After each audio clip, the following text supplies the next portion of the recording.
ఉదయవేళ మనము సత్క్రియలు దుష్టక్రియలు కలిగిన వారికి ప్రతిఫలం మన వర్తమానం మనము నేర్చుకున్నాం. సత్క్రియలు కలిగిన వారు, దుష్టక్రియలు కలిగిన వారు, దీని గురించి మనము ఎస్తేరు గ్రంథంలోనికి వెళ్ళి మనం నేర్చుకున్నాం. చూడండి, ఎస్తేరు గ్రంథంలో ఇక్కడ మొర్దెకై దగ్గరకు వచ్చినప్పుడు మొర్దెకై మంచి క్రియలు కలిగి ఉన్నాడు, అంటే సత్క్రియలు కలిగి ఉన్నాడు. అదే హామాను దగ్గరకు వచ్చేటప్పటికి హామాను దుష్టక్రియలు కలిగి ఉన్నాడు. కాబట్టి సత్క్రియలు కలిగినటువంటి ఆ మొర్దెకై ఏమి ప్రతిఫలం పొందాడు మనం చూస్తున్నాం. అలాగే హామాను ఏ ప్రతిఫలం పొందాడో మనం చూస్తున్నాం. ఎందుకంటే అది ఎస్తేరు గ్రంథంలో చదివినట్టు మీ అందరూ కూడా తెలుసు. అయితే ఆ యొక్క మొర్దెకైని వధువుకి సాదృశ్యంగాను, హామానుని ఈ దుష్ట వధువుకి సాదృశ్యంగాను, అంటే మతశాఖ సంఘాలు, అలాగే గండాంగారి సంఘాల్లో కొన్ని సంఘాలు ఉన్నాయి, దుష్ట సంఘాలు. అలాంటి వాటికి పోల్చుకుని మనము దీన్ని చూద్దాం. చూడండి, నేను మీకు ఈ వచనాలు చదివిస్తాను. ఎస్తేరు గ్రంథము 2వ అధ్యాయము 5వ వచనాన్ని మనం చదువుకుందాం. షూషాను కోటలో బెన్యామీనుడగు కీషునకు పుట్టిన షిమీ కుమారుడగు యాయూరు వంశస్థుడైన మొర్దెకై అను ఒక యూదుడుండెను.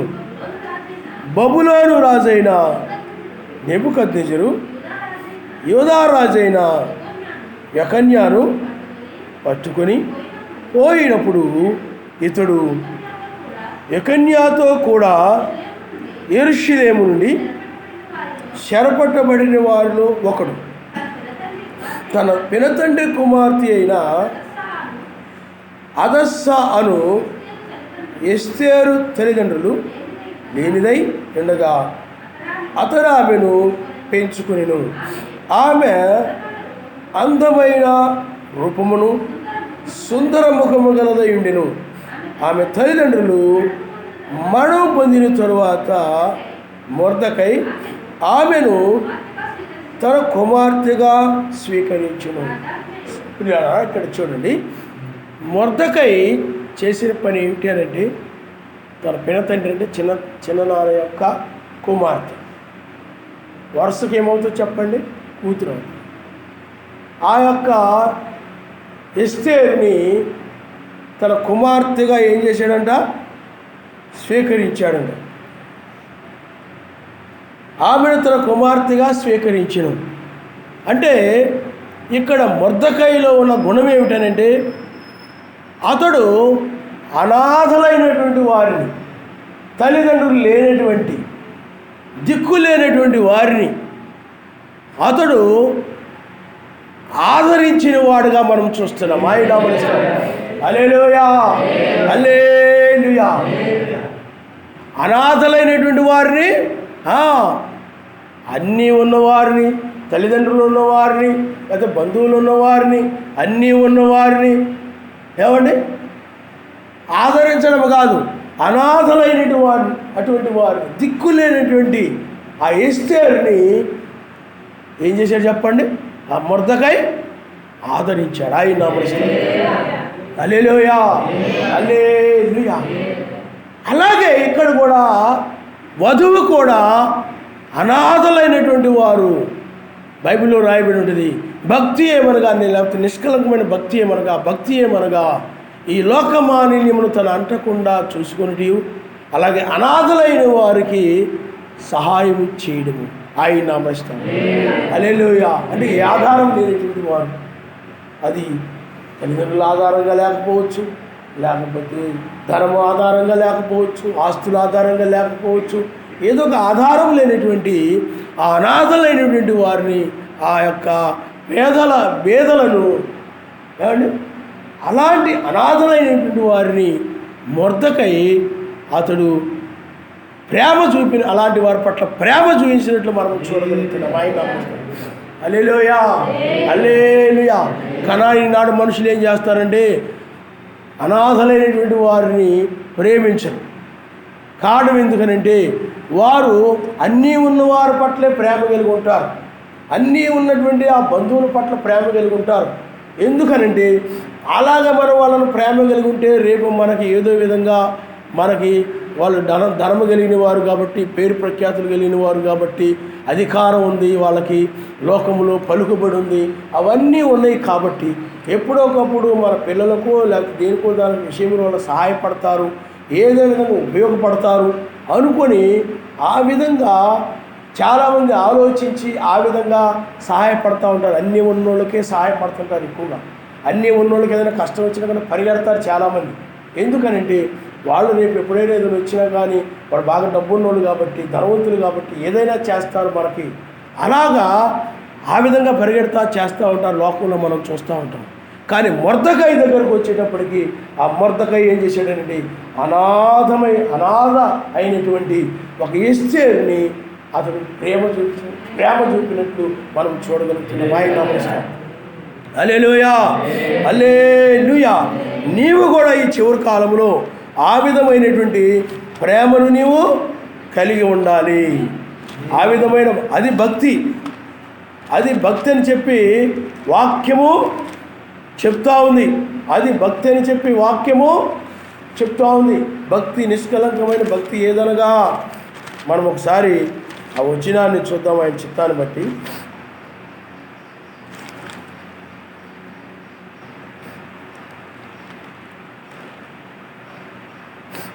చూడండి అమ్మా, ఒకసారి మనము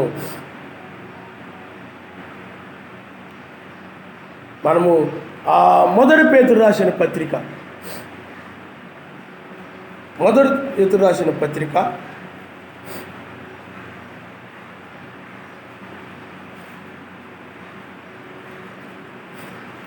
14వ వచనం నుండి మీరు చదవండమ్మా.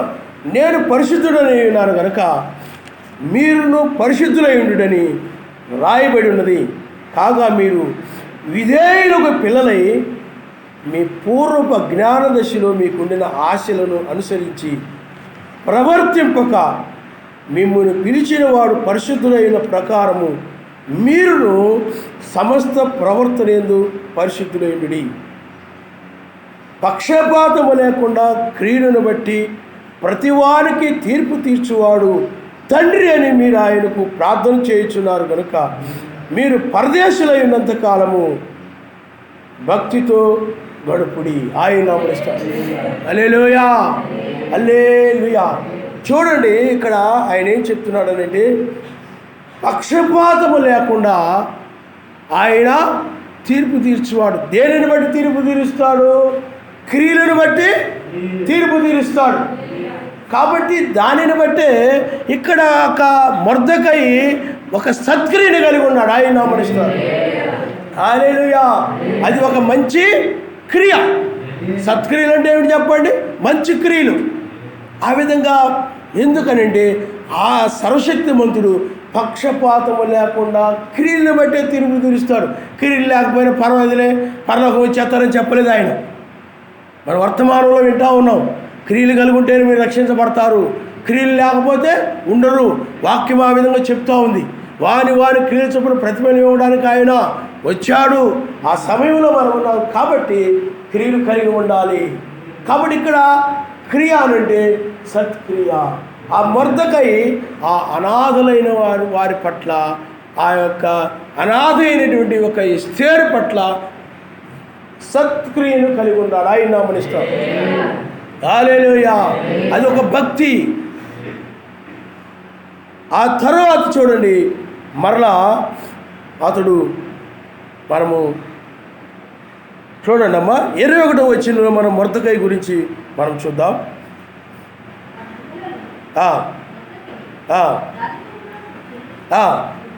ఉండగా రాజు యొక్క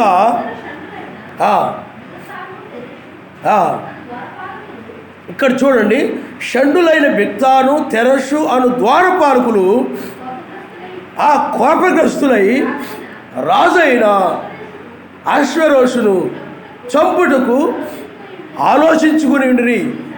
ఈ సంగతి మొర్దెకైకు తెలియబడినందున అతడు దానిని రాణి అయిన ఎస్తేరుతో చెప్పెను. ఎస్తేరు మొర్దెకై యొక్క పేరిట రాజులకు దాన్ని తెలియజేసెను. ఈ సంగతిని గురించి విచారణ కాగా అది నిజమాయను. అందుచేత వారిద్దరూ ఒక చెట్టుకు ఉరి తీయింపబడిరి. ఇది రాజు ఎదుటనే రాజ్య సమాచార గ్రంథములు వ్రాయబడిను. ఆయన నామాన్ని స్తోత్రం. హల్లెలూయా. ఇక్కడ ఒక మంచి క్రియ చేశాడు మళ్ళీ. ఎవరు చెప్పండి? మొర్దెకై. రాజుగారిని ప్రాణం తీయాలని చెప్పి కోపం పెట్టుకుంటే కోపం వల్ల ఏం చేస్తారు చెప్పండి? కీడు చేస్తారు. ఎవరైనా కానీ ఏ వ్యక్తి మీద కోపం పెట్టుకున్నారు అనుకోండి, నీ మీద కోపం పెట్టుకున్న వాళ్ళ సంగతి చూస్తారో ఎక్కడ దొరుకుతారో ఏమండి. అలాగే యూదులు కూడా కోపగించుకొని ఏం చేశారు చెప్పండి? శిలువ వేసి. కోపం ఏమేమి చేస్తుందంటే కీడు కారణం. కోపం ఏం చేస్తుంది చెప్పండి? కీడు కారణము. కాబట్టి ఇక్కడ ఈ కోపము, ఈ దుష్టుల యొక్క కోపము, చెడ్డవారి యొక్క కోపము ఆ రాజుని చంపాలి, రాజుని చంపేయాలని ఆ కీడుకి తీసుకుపోయింది ఆ కోపం వాళ్ళని. వీళ్ళు మమ్మల్ని అలా అన్నాడు, ఇలా అన్నాడు, మాకు అలా చేశాడు, ఇలా చేశాడు, మాకు అన్యాయం చేశాడు, మమ్మల్ని మోసం చేశాడు, మేము అలాంటి ఉండనిస్తామా, మేమేం బతకలేము అని చెప్పి వాళ్ళు ఏం చేశారంటే మాట్లాడుకుంటున్నారన్నమాట. రాజుగారిని ఏదో విధంగా మనం చంపేయాలి. ఆ విషయం మొర్దెకై విన్నాడు. విని ఎస్తేరుకు చెప్పినప్పుడు అది ఎస్తేరు ద్వారా రాజుకు తెలియచేయబడింది. అది రాజ్య సమాచారం. అంటే ఏ రోజు ఏం జరిగినాయో ఆ సమాచారము ఆ గ్రంథంలో రాయబడతా ఉంటాయి. ఆ గ్రంథంలో మొర్దెకై ఎలాగా రాజును చంపాలని చూస్తూ ఉంటే ఆ విషయాన్ని ఎస్తేరు చెప్పాడు. ఎందుకంటే మంచి విషయాన్ని చెప్పాలి, దాన్ని కొండాలనరు. మంచి విషయాలనే కొండాలు, మేలు చేసే విషయాలను చెప్తే కొండాలంటే కీడు చేసేవి, అవి వినడానికి రుచికరంగా ఉంటాయని, అవి కలహాలు పెడతాయని చెప్పబడతా ఉంది. ఇక్కడ మేలుకరమైన విషయం ఇది. అలాంటి దురాలోచన చేస్తున్నప్పుడు రాజును చంపాలని తంత్ర కుతంత్రాలు, రాజుకు విరుద్ధంగా తంత్ర కుతంత్రాలు పన్నుతూ ఉన్నప్పుడు వాళ్ళు అక్కడ ఆలోచించుకొని కోపంతో చేస్తూ ఉన్నప్పుడు మొర్దెకై ఏం చేశాడనంటే ఆ పానీలే వాళ్ళ గొడవ మనం ఎందుకు అనుకున్నాడా? అదంతా మనకెందుకులే అనుకున్నాడా? లేదు, ఇది రాజుగారి ప్రాణానికి ముప్పు, రాజుగారి యొక్క ప్రాణాలు కాపాడబడాలి అని ఆ ప్రేమ కలిగిన వాడై అతడు ఆ సమాచారాన్ని తెలియజేశాడు. ఆయన హల్లెలూయా, హల్లెలూయా. అది సత్క్రియ. అది ఏమైంది చెప్పండి? సత్క్రియ. మంచి విషయాలు చెప్పడం కూడా సత్క్రియే. అలాగా ఆదరించడం కూడా, అనాథలైన వారిని ఆదరించడం కూడా సత్క్రియే. అంటే వెలివేయబడి, తృణీకరించబడి, ద్వేషించబడిన వారు ఉంటారు, అనాథలుగా ఉంటుంటారు. అలాంటి వారిని ఆదరించడం ఏమైనా చెప్పండి? తల్లిదండ్రులు కోల్పోయిన వారే కాదు, భర్తల చేతో, లేకపోతే కుటుంబంలోని వారి చేతో, పిల్లల చేతో, లేకపోతే తల్లిదండ్రుల చేతో ద్వేషించబడి వాక్యం నిమిత్తమై ఆయన నమ్ముకున్నందువల్ల వెలివేయబడిన వాళ్ళు ఉంటారు, తృణీకరించబడిన వాళ్ళు ఉంటారు, అనాథలుగా ఉంటుంటారు. అలాంటి అనాథలకి ఏదో ఒక నువ్వు మేలు చేస్తున్నావు అని అంటే అది నీతి క్రియ. ఆయన నామనిస్తాం. హల్లెలూయా. వాళ్ళకి ఆహారం పెట్టడము, ఒక నీడను కల్పించడము, లేకపోతే ఏదో ఒకటి నువ్వు చేస్తున్నావు వాళ్ళకి, అనాథలైన వారికి. దానివల్ల ఏమిటి చెప్పండి? అది ఏమేమి చెప్పండి? నీతి క్రియ. ఆయన నామనిస్తాం. హల్లెలూయా, హల్లెలూయా. అంతేకాకుండా ఆ మొర్దెకై మంచి విషయాలు, నీ జాతిని, నీ వంశమును కనబరచకూడదని ఎస్తేరుకు ఆజ్ఞాపించిండును కనుక ఆమె తెలుపలేదు. నీ జాతిని కానీ నీ వంశాన్ని కానీ తెలియచేయద్దు, మేలు కొరకు చెప్పాడు ఆయన. అర్థమైందా? అందువల్ల ఎప్పుడు కూడా ఇతరుల మేలు గురించి ఆలోచించేవాళ్ళే. అందుకు వాక్యం చెప్తుంది, ఏమి మేలు చేయాలో ఎరిగి ఉండి ఆ విధంగా చేయకపోవడమే పాపము. ఇప్పుడు అక్కడ మేలు చేయాలని తెలుసు మొర్దెకైకి, అనాథగా ఉన్నప్పుడు ఎస్తేరుకు మేలు చేయకపోతే అతనికి ఏమైపోతుంది చెప్పండి? పాపం అయిపోతుంది. ఆ మంచి విషయాలు చెప్పకపోతే ఏమైపోతే చెప్పండి. ఆమె తన వంశాన్ని గురించి కానీ తను ఏమైనదో ఆ విషయాలు చెప్తే ప్రమాదం. అది చెప్పకుండా ఉండడానికి ఆ మంచి విషయాలు చెప్పడం, మేలుకరమైన విషయాలు చెప్పడం ఏమిటి చెప్పండి, మంచిదని. చెప్పకపోతే ఏమైపోతే చెప్పండి, పాపం. అలాగే ఇక్కడ కూడా ఒక మేలు చేశాడు. ఎవరు? మొర్దెకై. కీడు చేయాలి అనుకుంటే చెప్పకుండా ఉంటాడు, రాజును చంపేస్తాడు, రాజు చనిపోతాడు. అది కీడు, అది పాపం అయిపోతుంది. కాబట్టి ఏ మేలు చేయాలో ఎరిగి ఉండి ఆ విధంగా చేసిన వాడు మొర్దెకై. ఆయన నామనిస్తాడు. హల్లెలూయా, హల్లెలూయా. అంతేకాకుండా ఎందుకంటే ఆ మొర్దెకై ఆ రోజుల్లో అతడు ఎరిగి ఉన్నటువంటి ఆ వాక్యమును బట్టి అలాంటి సత్క్రియలు కలిగినటువంటి వ్యక్తిగా మనం చూస్తున్నాం. నీవు కూడా ఈనాడు అంతే. ఇతరులకు మేలు కలిగే విషయాలు ఆ మొర్దెకై వలె నువ్వు తెలియజేస్తుంటావు. ఇతరులు ఏమైనా కీడు చేయబోతున్నారు అనుకోండి, ఇప్పుడు ఆ షండులు అనబడినటువంటి వారు కీడు చేయబోతూ ఉంటే మొర్దెకై ఏం చేశాడు చెప్పండి, తెలియజేశాడు. అలాగే ఎవరైనా కానీ పాపంలో వాక్య విరోధంగా ఇప్పుడు మనం కొరింథీ సంఘంలో ఉన్నది, క్లోయే ఇంటి వారి వలన ఆ కొరింథీ సంఘంలో కలహాలు ఉన్నాయి. ఆ కలహాలు ఆ విధంగా గొడవలు పడుతున్నారు. ఆ విషయాన్ని క్లోయే ఇంటి వారు వచ్చి అపోస్తలుడు పౌలు గారు చెప్పారు. అది చెప్పడం వల్ల ఏం జరుగుతుంది, వాళ్ళు సమాధానపరచబడతారు. అలాంటి కీడు నుండి బయటకు వస్తారు. అలాంటి పాపం నుండి ఆ పౌలు గారు చెప్తారు, అది పాపం, మీరు ఆ విధంగా నడవకూడదని పౌలు గారు చెప్తారు. అప్పుడు వాళ్ళకి ఆ విధంగా చెప్పడం వల్ల వాళ్ళు మేలు పొందుతారు. అలాగే మేలుకరమైన విషయాలు, ఆయన మన క్షేమాభివృద్ధికరమైన విషయాలు, ఇతరులకు అవి మేలు చేయాలి, ఇతరులకి క్షేమాన్ని కలుగు చేసే విషయాలు. అందుకని క్షేమాభివృద్ధికరమైన అనుకూలం వచ్చిన పలుకుడు కానీ ఏ దుర్భాష మీ నోట రానియొద్దని వాక్యం చెప్తుంది. ఆయన నామనస్కారం. హల్లెలూయా, హల్లెలూయా. ఆ తర్వాత 3వ అధ్యాయంలో మనం చదువుకుందాం.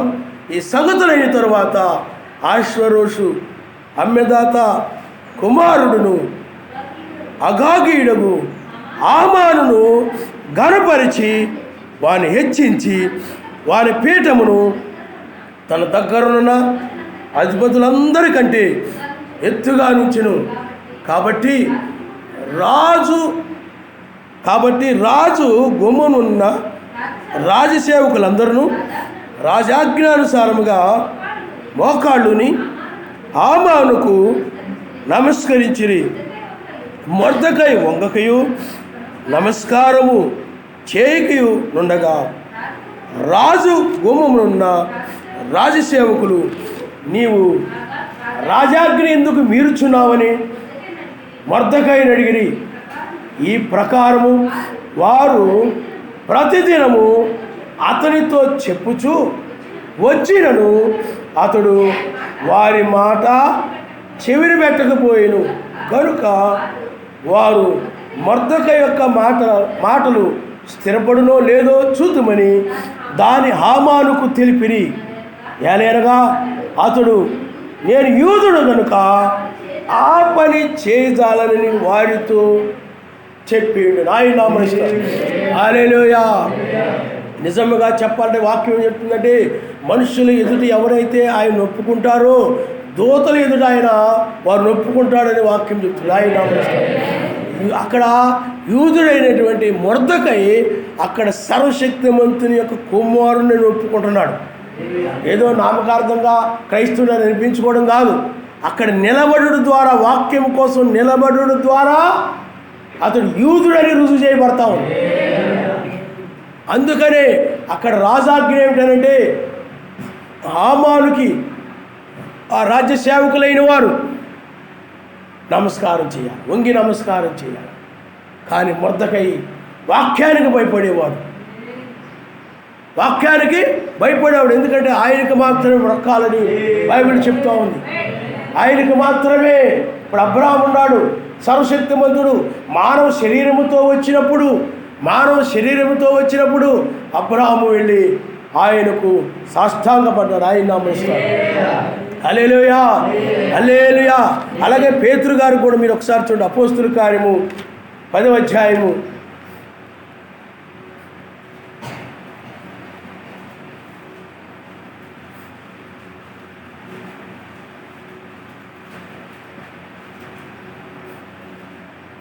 10 అపోస్తుల కార్యము 10వ అధ్యాయము 23వ వచనం మనం చదువుకుందాం.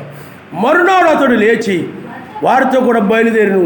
యొప్పే వారైన కొందరు సహోదరులను వారితో కూడా వెళ్ళిరి. మరునాడు వారు కైసరులో ప్రవేశించిరి. అప్పుడు కొర్నేలి తన బంధువులను ముఖ్య స్నేహితులను పిలిపించి వారి కొరకు కనిపెట్టుకొని ఉండెను. పేతురు లోపలికి రాగా కొర్నేలి అతన్ని ఎదుర్కొని అతను పాదం మీద పడి నమస్కారము చేసి ఆయన నామనిస్తాడు. హల్లెలూయా. అపోస్తులలో ఒక అపోస్తులుడు ఎవరు చెప్పండి? పేతురు. అలాగే బైబిల్లో ఆయన యొక్క శిష్యులకు కొర్నేలి లాంటి వాళ్ళు అలాగా పాదం మీద పడి సాష్టాంగ నమస్కారం చేసినట్టు మనం చూస్తూ ఉంటాం. అర్థమైందా? మెస్సీకి మనకి సర్వశక్తిమంతుడు అబ్రహాము గారు అలా చేసినట్లు మనం చూస్తూ ఉంటాం. కానీ అన్యులకి చేసినట్లు లేదు. అన్యులు అంటే ఎవరు?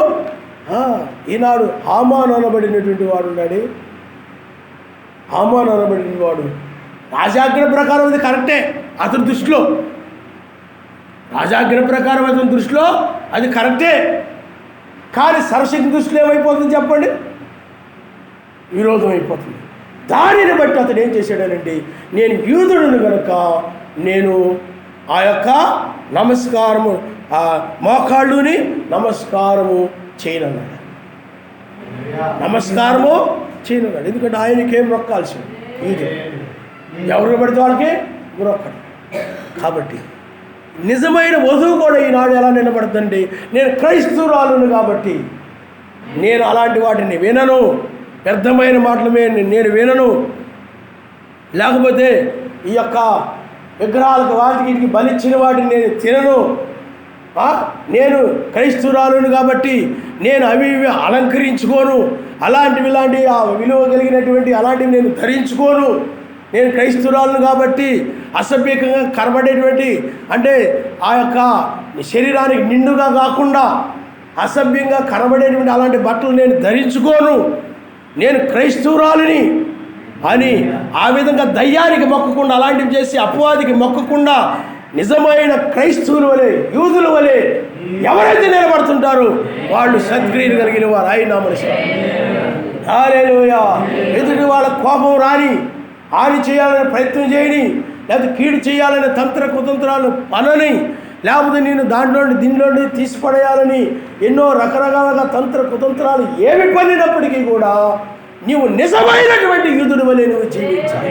నిజమైనటువంటి క్రైస్తవుడు వలె క్రైస్తవురాలు వలె బ్రతకాలి. ఆయన హల్లెలూయా. వాక్యం కోసమే బ్రతకాలి. నువ్వు పుట్టిన దేనికోసం అంటే ఆయన ఆజ్ఞను లేకపోతే ఆయన యొక్క వాక్యాన్ని నెరవేర్చడానికే నువ్వు పుట్టావు. నువ్వు ఎందుకు పుట్టావు నువ్వు మర్చిపోతున్నావు. ఎందుకు పుట్టావు నువ్వు మర్చిపోయి ఈ జంతువుల వల్ల తినుటకో త్రాగుడు కొరకో లేకపోతే ఆ లోకంలో ఏదో బ్రతుకుడు కొరకో నువ్వు పుట్టావనుకుంటున్నావు. నువ్వు ప్రమాదంలో పడిపోతావు. నువ్వు జన్మించినది ఆ మొర్దెకై వలె నిలబడడం కోసమే. ఆయన హల్లెలూయా. ఆ మొర్దెకై వలె నిలబడాలి. నేను యూదుడును కనుక నేను నమస్కరించాను, నేను క్రైస్తవుడును కనుక ఆ పని నేను చేయను, నేను క్రైస్తవుడును కనుక ఈ మతశాఖ సంఘాలకు నేను రాను. నేను నిజమైన క్రైస్తవుడును కాబట్టి ఈ మతశాఖ బోధలు ఆ సిద్ధాంతాల దగ్గరికి నేను రాను. నేను క్రైస్తవుడిని. వాక్యమునకు విరోధమైనది ఏది కూడా నేను తాకను. నేను వాక్యం మీదే నేను నిలబడతాను. నేను యూదుడిని కనుక నేను అలాగ చేయను ధైర్యముగా చెప్పాడు ఆయన. హల్లెలూయా. నిలబడడంలో ధైర్యము కావాలి. ఎవరు ఏమనుకున్నా పర్వాలేదు, ఎవరు ఏం చెప్పుకున్నా పర్వాలేదు, ఎవరు వెళ్ళి ఏ విధంగా రకరకాలుగా కల్పించి ఏదో చెప్పినా పర్వాలేదు, కానీ ధైర్యముగా నేను యూదుడిని కనుక ఆ పని నేను చేయజాలనని ధైర్యముగా చెప్పగలుగుతారే వారే నిజమైనటువంటి ఇజ్రాయేలు, నిజమైనటువంటి యూదులు. మనం కూడా ఆత్మ సంబంధంగా యూదులు, వాళ్ళ శరీర సంబంధంగా యూదులు. కాబట్టి ఆ విధంగా ధైర్యముగా మీరు ఎక్కడో పని చేస్తూ ఉంటారు, అక్కడేదో కొబ్బరికాయ కొట్టమంటారు, లేకపోతే పూజలు చేయమంటారు, లేకపోతే ఏదో చేయమంటారు, లేకపోతే ఫలారం తినమంటారు, అవి చేయమంటుంటారు. నువ్వేం చేస్తుంటావునండి, నేను క్రైస్తవులను కనుక నేను ఆ పని చేయి, లేకపోతే నీకు ఈ పని ఉండదమ్మా, నీకు ఉద్యోగం ఉండదమ్మా, అది ఉండదమ్మా, ఇది ఉండదమ్మా అంట. పోతే పోయి ప్రాణం తీరి. హామాను ఎంతో హెచ్చించబడి ఉన్నాడు, అతను ఏదైనా చేయగలిగినటువంటి స్థానంలో ఉన్నాడు. అయినప్పటికీ కూడా, ఎందుకంటే లోకరీతిగా అతడు బలము కలిగి ఉన్నాడు, అయినప్పటికీ కూడా మొర్దెకై భయపడకుండా వాక్యము కోసం నిలబడ్డాడు. ఆయన నామమున హల్లెలూయా, హల్లెలూయా. కాబట్టి పిల్లారా, ఈ చివరి సమయంలో నిజమైనటువంటి మొర్దెకై వలె ఆయన వధువు కూడా నిలబడి ఆ విధంగా సత్క్రియలు కలిగి ఉంటుంది. ఆయన నామమున. అందుకనే మొర్దెకై వంగకయు నమస్కరింపకయునుట హామాను చూచినప్పుడు బహుగా కోపగించి మొర్దెకై ప్రాణము మాత్రము తీయుట స్వల్ప కార్యమని ఎంచి మొర్దెకై యొక్క జనులు ఎవరైనా తెలుసుకొని అహష్వేరోషు రోషు యొక్క రాజ్యమందటి నుండి మొర్దెకై స్వజనులు లగు యూదులందరినీ సంహరించుటకై ఆలోచన చేసెను. చూడండి ఎక్కడికి వెళ్ళిపోయిందో ఆలోచన, దుష్టుడు ఆలోచన ఎక్కడి దాకా వెళ్ళిపోయిందో చూడండి. మొర్దెకైకి సంబంధించిన వాళ్ళు ఎక్కడున్నారు? యూదులు. వాళ్ళందరూ కూడా నాశనం చేయాలి, నాకు నమస్కరించడం లేదు అని కోపం వచ్చేసింది ఆయనకి. కోపము వచ్చేసింది. మరి ఆయన నమస్కరించలేదు, ఆయన కోపం వచ్చింది. మరి నమస్కరిస్తే సర్వశక్తి మంత్రుడు కోపం రాదు. మరి సర్వశక్తి మంత్రుడు ఊరుకుంటాడా? మీకు అర్థమైందండి? అందువలన మనుషులు కోపడినా పర్వాలేదు, సర్వశక్తి మంత్రుడు కోపమునకు గురి కాకూడదు. అందులో వాక్యం మీద నిలబడినప్పుడు సర్వశక్తి మంత్రుడికి కోపం ఉండదు. అప్పుడు వాక్యం మీద నిలబడినప్పుడు హామాను లాంటి వాళ్ళు 100 మంది వచ్చినా 1,00,000 మంది వచ్చినా రక్షించగలడు ఆయన. పరిస్థితులు ఆ యొక్క విశ్వాసము మొర్దెకైలో ఉంది. ఆ మొర్దెకై లాంటి విశ్వాసమే కలిగిన వాడు కనుక ఎవరికేమీ భయపడలేదు. అతడు వాక్యం ప్రకారంగా అతడు ధైర్యంగా అతడు నిలబడుతున్నాడు. ఆయన నామమున. హల్లెలూయా, హల్లెలూయా. అప్పుడు ఇతడు ఏం చేస్తున్నాడనంటే, ఎక్కడైతే మొర్దెకైకి సంబంధించి యూదులు అనబడిన వాళ్ళందరూ ఎక్కడున్నారో వాళ్ళందరూ కూడా నాశనం చేయాలని ఏమండి అతడు కోపం వచ్చేసి అలాంటి కీడుకరమైన నిర్ణయాన్ని తీసుకున్నాడు, తప్పుడు నిర్ణయాన్ని తీసుకున్నాడు. యూదులందరూ కూడా నాశనం చేయాలనేటువంటి నిర్ణయాన్ని. చూడండి, మేలు చేయాలని కాదు, కీడు చేయాలి. అందుకనే హామాను యొక్క క్రియలు దుష్టక్రియలు, దుష్ట ఆలోచనలు, వాక్య విరోధమైన ఆలోచనలు, మరి సంపాదనకునే ఆలోచన, నరహత్య చేయడం అనేది ఆలోచన, అది వాక్య విరోధమైనటువంటి ఆలోచన. అలాంటి దుష్ట ఆలోచన చేసిన దుష్టుడు హామాను. ఈనాడు కూడా రోమన్ క్యాథలిక్ సంఘము కానీ, రోమన్ క్యాథలిక్ యొక్క పిల్లలైనటువంటి లూథరన్, బాప్టిస్ట్, పెంతెకోస్తు ఇవన్నీ కూడా ఈ లౌదీయ సంఘకాలంలో వాక్యము కోసం నిలబడి మొర్దెకై వలె నామములో బాప్తిజం పొంది ఈ ఆచారాలు, సాంప్రదాయాలు, కల్తీ బోధనలు ఏకీపించకుండా వధువు నిలబడి ఉంటే ఆ వధువు మీద మొర్దెకై యొక్క హామాను లాగానే ఈ సంఘాలు అనేక రకాలుగా దురాలోచనలు చేసి అనేక మంది క్రైస్తవులు ఇప్పుడే కాదు అపోస్తలుల కాలంలో కూడా హామాను వలె దురాలోచన చేసి అనేక మంది క్రైస్తవులు చంపినటువంటి చరిత్రలు మనం చూస్తున్నాం. హామాను ఆత్మది. వాక్యం కోసం నిలబడేవారంటే నచ్చదు. లోకాన్ని, లోక సంబంధంగా, లోక పద్ధతిలో నడవాలని ఇతరుల మీద రుద్దుతూ ఉంటారు వీళ్ళు. హామాను కూడా ఆ విధంగా రుద్దుతున్నాడు. ఏదో ఆయన భక్తి, ఏదో ఆయన్ని పోనీలే, నమస్కారం చేయకపోతే చేయకపోయాడు, ఆయన విశ్వాసం ఏదో విశ్వాసం అది, ఏదో యూదుడు అన్నాడు కదా, చేయకపోతే చేయకపోయాడులే, పోనీలే అని అనుకున్నాడా? అనుకోని. ఎందుకు చేయాలి, ఎందుకు చేయడం, నాకు అహంకారం అనమాట, గర్వం అనమాట.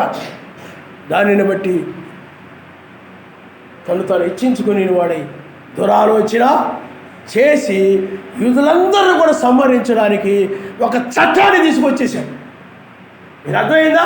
ఆ చట్టం యొక్క పత్రాలు, దానికి సంబంధించిన పత్రాలు యూదులు ఎక్కడెక్కడైతే ఉన్నారో వాళ్ళందరికీ చేరేలాగా ప్రయత్నాలు చేశాడు అతను.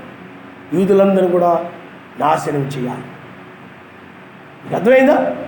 అప్పుడు మొర్దెకై ఏం చేశాడనండి, యూదులందరిని కూర్చి, ఏంటి మనందరి మీదకి హామానిలా కక్ష కట్టాడు కాబట్టి మనందరం ఏం చేద్దాం, ఏంటి మనందరం కలిసి ఏదో ఒకటి చేయకపోతే ఎలా బాగుంటుంది, లేకపోతే అలాగే పెట్టలేకపోతూ ఉంటాడు, అలాగే లీసిపోతూ ఉంటాడు, కాబట్టి అతన్ని మనం అందరం ఏకమైతే కానీ అప్పుడు కొంచెం తగ్గడు, కాబట్టి మనం ఏం చేద్దాం అని మొర్దెకై యూదులందరినీ కలిసి ఏదో ఒక దురాలోచన చేయలేదు.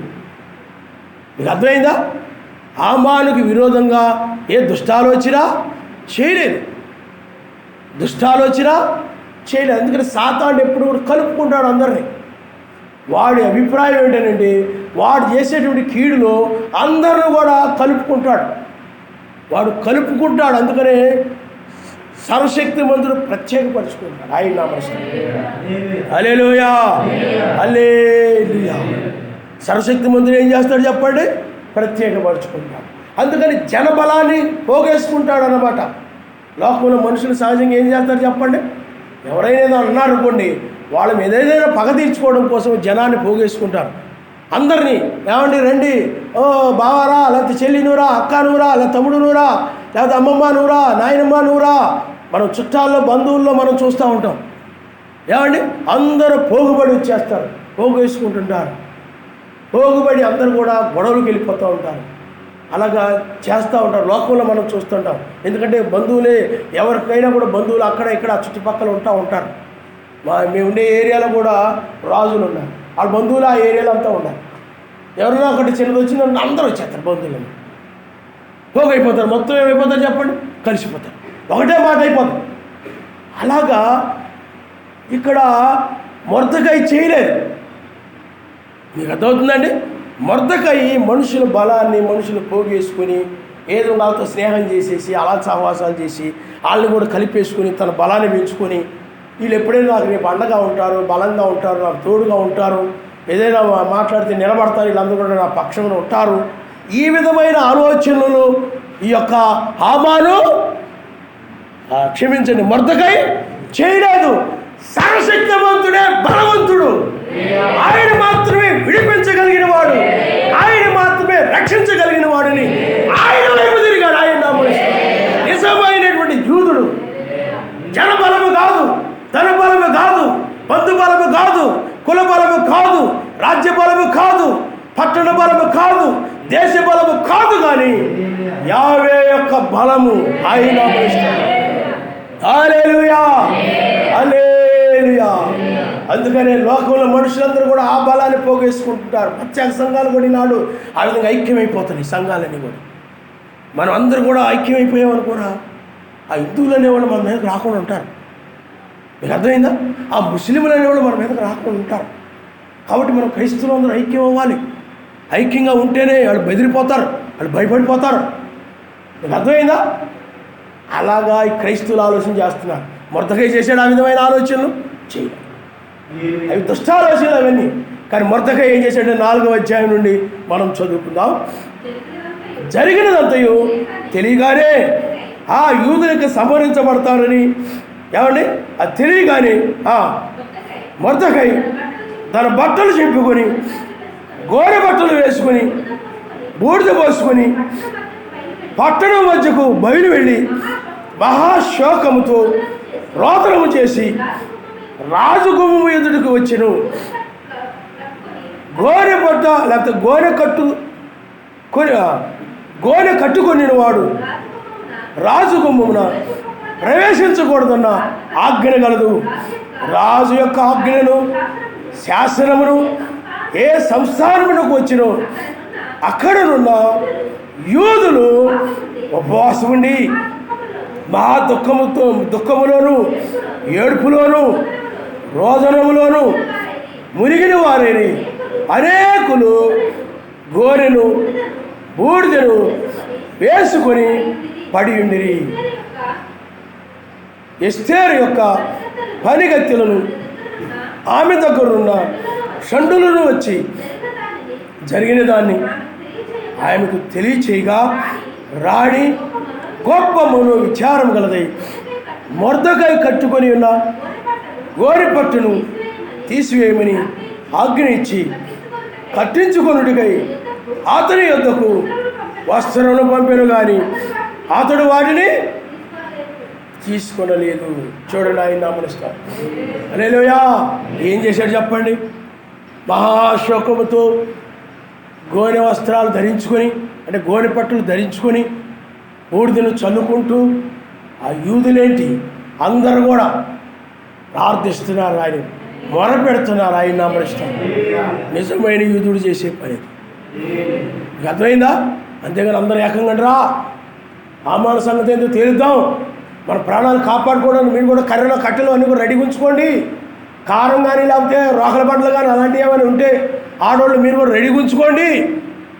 కాబట్టి అమాన సంగతి ఏంటో చూద్దాం అని అనలేదు. మీకు అర్థమైందా? ఎందుకనంటే ఓ సర్వశక్తిమంతుడు, ఆయన రక్షించడానికి సమర్థుడు, విడిపించడానికి సమర్థుడు. ఎందుకనంటే ఆయన వాక్యం కోసం మనం నిలబడ్డాం కాబట్టి ఆయన రక్షిస్తాడనే విశ్వాసము వారి వైపు తీసుకెళ్ళి, అనగా ఆయన వైపు తీసుకెళ్ళింది ఆయన. నిజమైన విశ్వాసి ఏదైనా శోధనలు వచ్చినప్పుడు, కష్టములు వచ్చినప్పుడు, ఏమైనా తంత్ర కుతంత్రాలు ఎదురైనప్పుడు నిజమైన విశ్వాసులు, నిజమైన సంఘము ప్రార్థన చేస్తాయి. హల్లెలూయా. పేతురుని చెరసాలలో వేసినప్పుడు సమాజం అంతా ఏం చేసింది చెప్పండి? అత్యాసక్తితో ప్రార్థించారని. పేతురు ఆ చెరసాల నుండి బయటకు రావాలా, సువార్త ప్రకటించాలా, ఆయన సువార్త వ్యాపించాలా, మెస్సీ యొక్క రక్షణ వ్యాపించకపోయిన చాలామంది, ఆ సువార్త వినకపోతే చాలామంది చనిపోతారు, రక్షణ పొందరు. కాబట్టి ఆ సువార్త వెళ్ళాలి. కాబట్టి ఏదో విధంగా ఆ పేతురు బయటకు రావాలని పేతురు గురించి అందరు కలిసి ప్రార్థన చేశారు. కానీ అందరు కలిసి అత్యాసక్తితో ప్రార్థించారు. అంతేగాని అలా మీకు ఎమ్మెల్యే ఎవరని తెలుసంటారా, కార్పొరేటర్ ఏమైనా తెలుసంటారా మీకు, అదే మీకు మున్సిపాలిటీలో ఎవరైనా తెలుసా, ఎంఆర్ ఆఫీసులో ఏమైనా తెలుసా అని విచారించుకొని వాళ్ళ పలుకుబడి నుంచి వీళ్ళ పలుకుబడిని ఉపయోగించి ఏమండి వాళ్ళ అండలదండలతోటి వీళ్ళ అండలదండలతోటి, మనకు హైదరాబాద్ తెలిసిన ఒకడు ఉన్నాడు, లేకపోతే మన బెంగళూరులో తెలిసిన ఒకడు ఉన్నారు, అతను మంచి పలుకుబడి ఉంది, అతను ఫోన్ చేస్తే సార్ పని అయిపోద్ది, మనోడు బయటకు వచ్చేస్తాడు. ఇలాంటివి ఏమీ లేవు. మీకు అర్థమైందా? మనుషులను నమ్ముకోలేదు. ఎవరు నమ్ముకున్నారు చెప్పండి? ఆయన వైపు తిరిగి పేతురుకు వస్తే ఆ పేతురు కదా వచ్చింది, మనకు కాదు కదా ఏమండి అనుకున్నారా? పేతురుకు వస్తే అందరికీ వచ్చినట్టు. ఎందుకంటే మన అందరం ఒక శరీరం, అందరం కలిసి మనం ప్రార్థన చేయాలి. ప్రార్థన అనేది జీవితం, ఎవరి జీవితంలో ప్రార్థన అనేది అత్యంత ప్రాముఖ్యమైనది. ఆ ప్రార్థన అనేటువంటిది దూతను కిందకి దిగి వచ్చేలాగా చేసింది. ఆ కొన్ని అనే ప్రార్థనే పేతురు దగ్గరికి తీసుకుని వెళ్ళింది. ఆయన నామనిస్తాడు. హల్లెలూయా, హల్లెలూయా.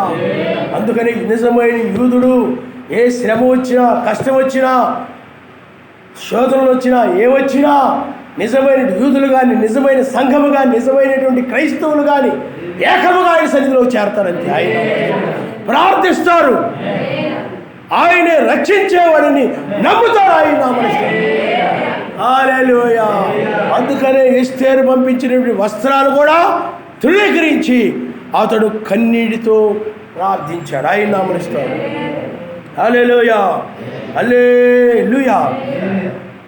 చూడండి, రాజు దగ్గరికి వెళ్ళి రాజుతో మాట్లాడినట్టు ఎస్తేరు.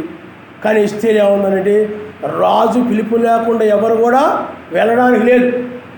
ఆమె చాలా రోజుల నుంచి వెళ్ళడం లేదు. మరి అలా వెళ్ళారనుకోండి, అవసరమైతే చంపడానికి కూడా ఆజ్ఞ ఉంది. అలాగే వెళ్ళినోండి రాజు పిలవకుండా వెళ్ళకూడదు. అందుకని నేటికి 30 దినముల నుండి రాజు వద్దకు ప్రవేశించడం నాకు పిలువబడలేదని చెప్పమని వారు ఎస్తేరు యొక్క మాటలు మొర్దెకైకి తెలపగా, మొర్దెకై ఎస్తేరుతో ఇట్లు ప్రత్యుత్తరం ఇచ్చి, రాజనగరంలో ఉన్నంత మాత్రము చేత యూదులందరికంటే నీవు తప్పించుకుందని నీ మనసులో తలంచవద్దు. నీవు ఈ సమయమందు ఏమీ మాట్లాడక మౌనంగా వినేడలా యూదులకు సహాయమును విడుదలయు మరి ఒక దిక్కును వచ్చునని నీవును నీ తండ్రి ఇంటి వారు నశించుదురు. నీవు ఈ సమయమును బట్టి రాజ్యమునకు వచ్చితివేమో. ఆలోచించుకోనమని చెప్పిన ఆయన యూదులకు ఇలాంటి శోధనలు వచ్చినప్పుడు, ఇలాంటి ప్రమాదం వచ్చినప్పుడు నిన్ను సర్వశక్తిమంతుడు ఆ విధంగా ఉపయోగించుకోవడానికి, ఎందుకంటే ఒక్కో రీతిగా ఉపయోగించుకుంటాడు. ఎస్తేరేం బోధకురాలు కాదు, ఎక్కడ బోధించలేదు ఆమె.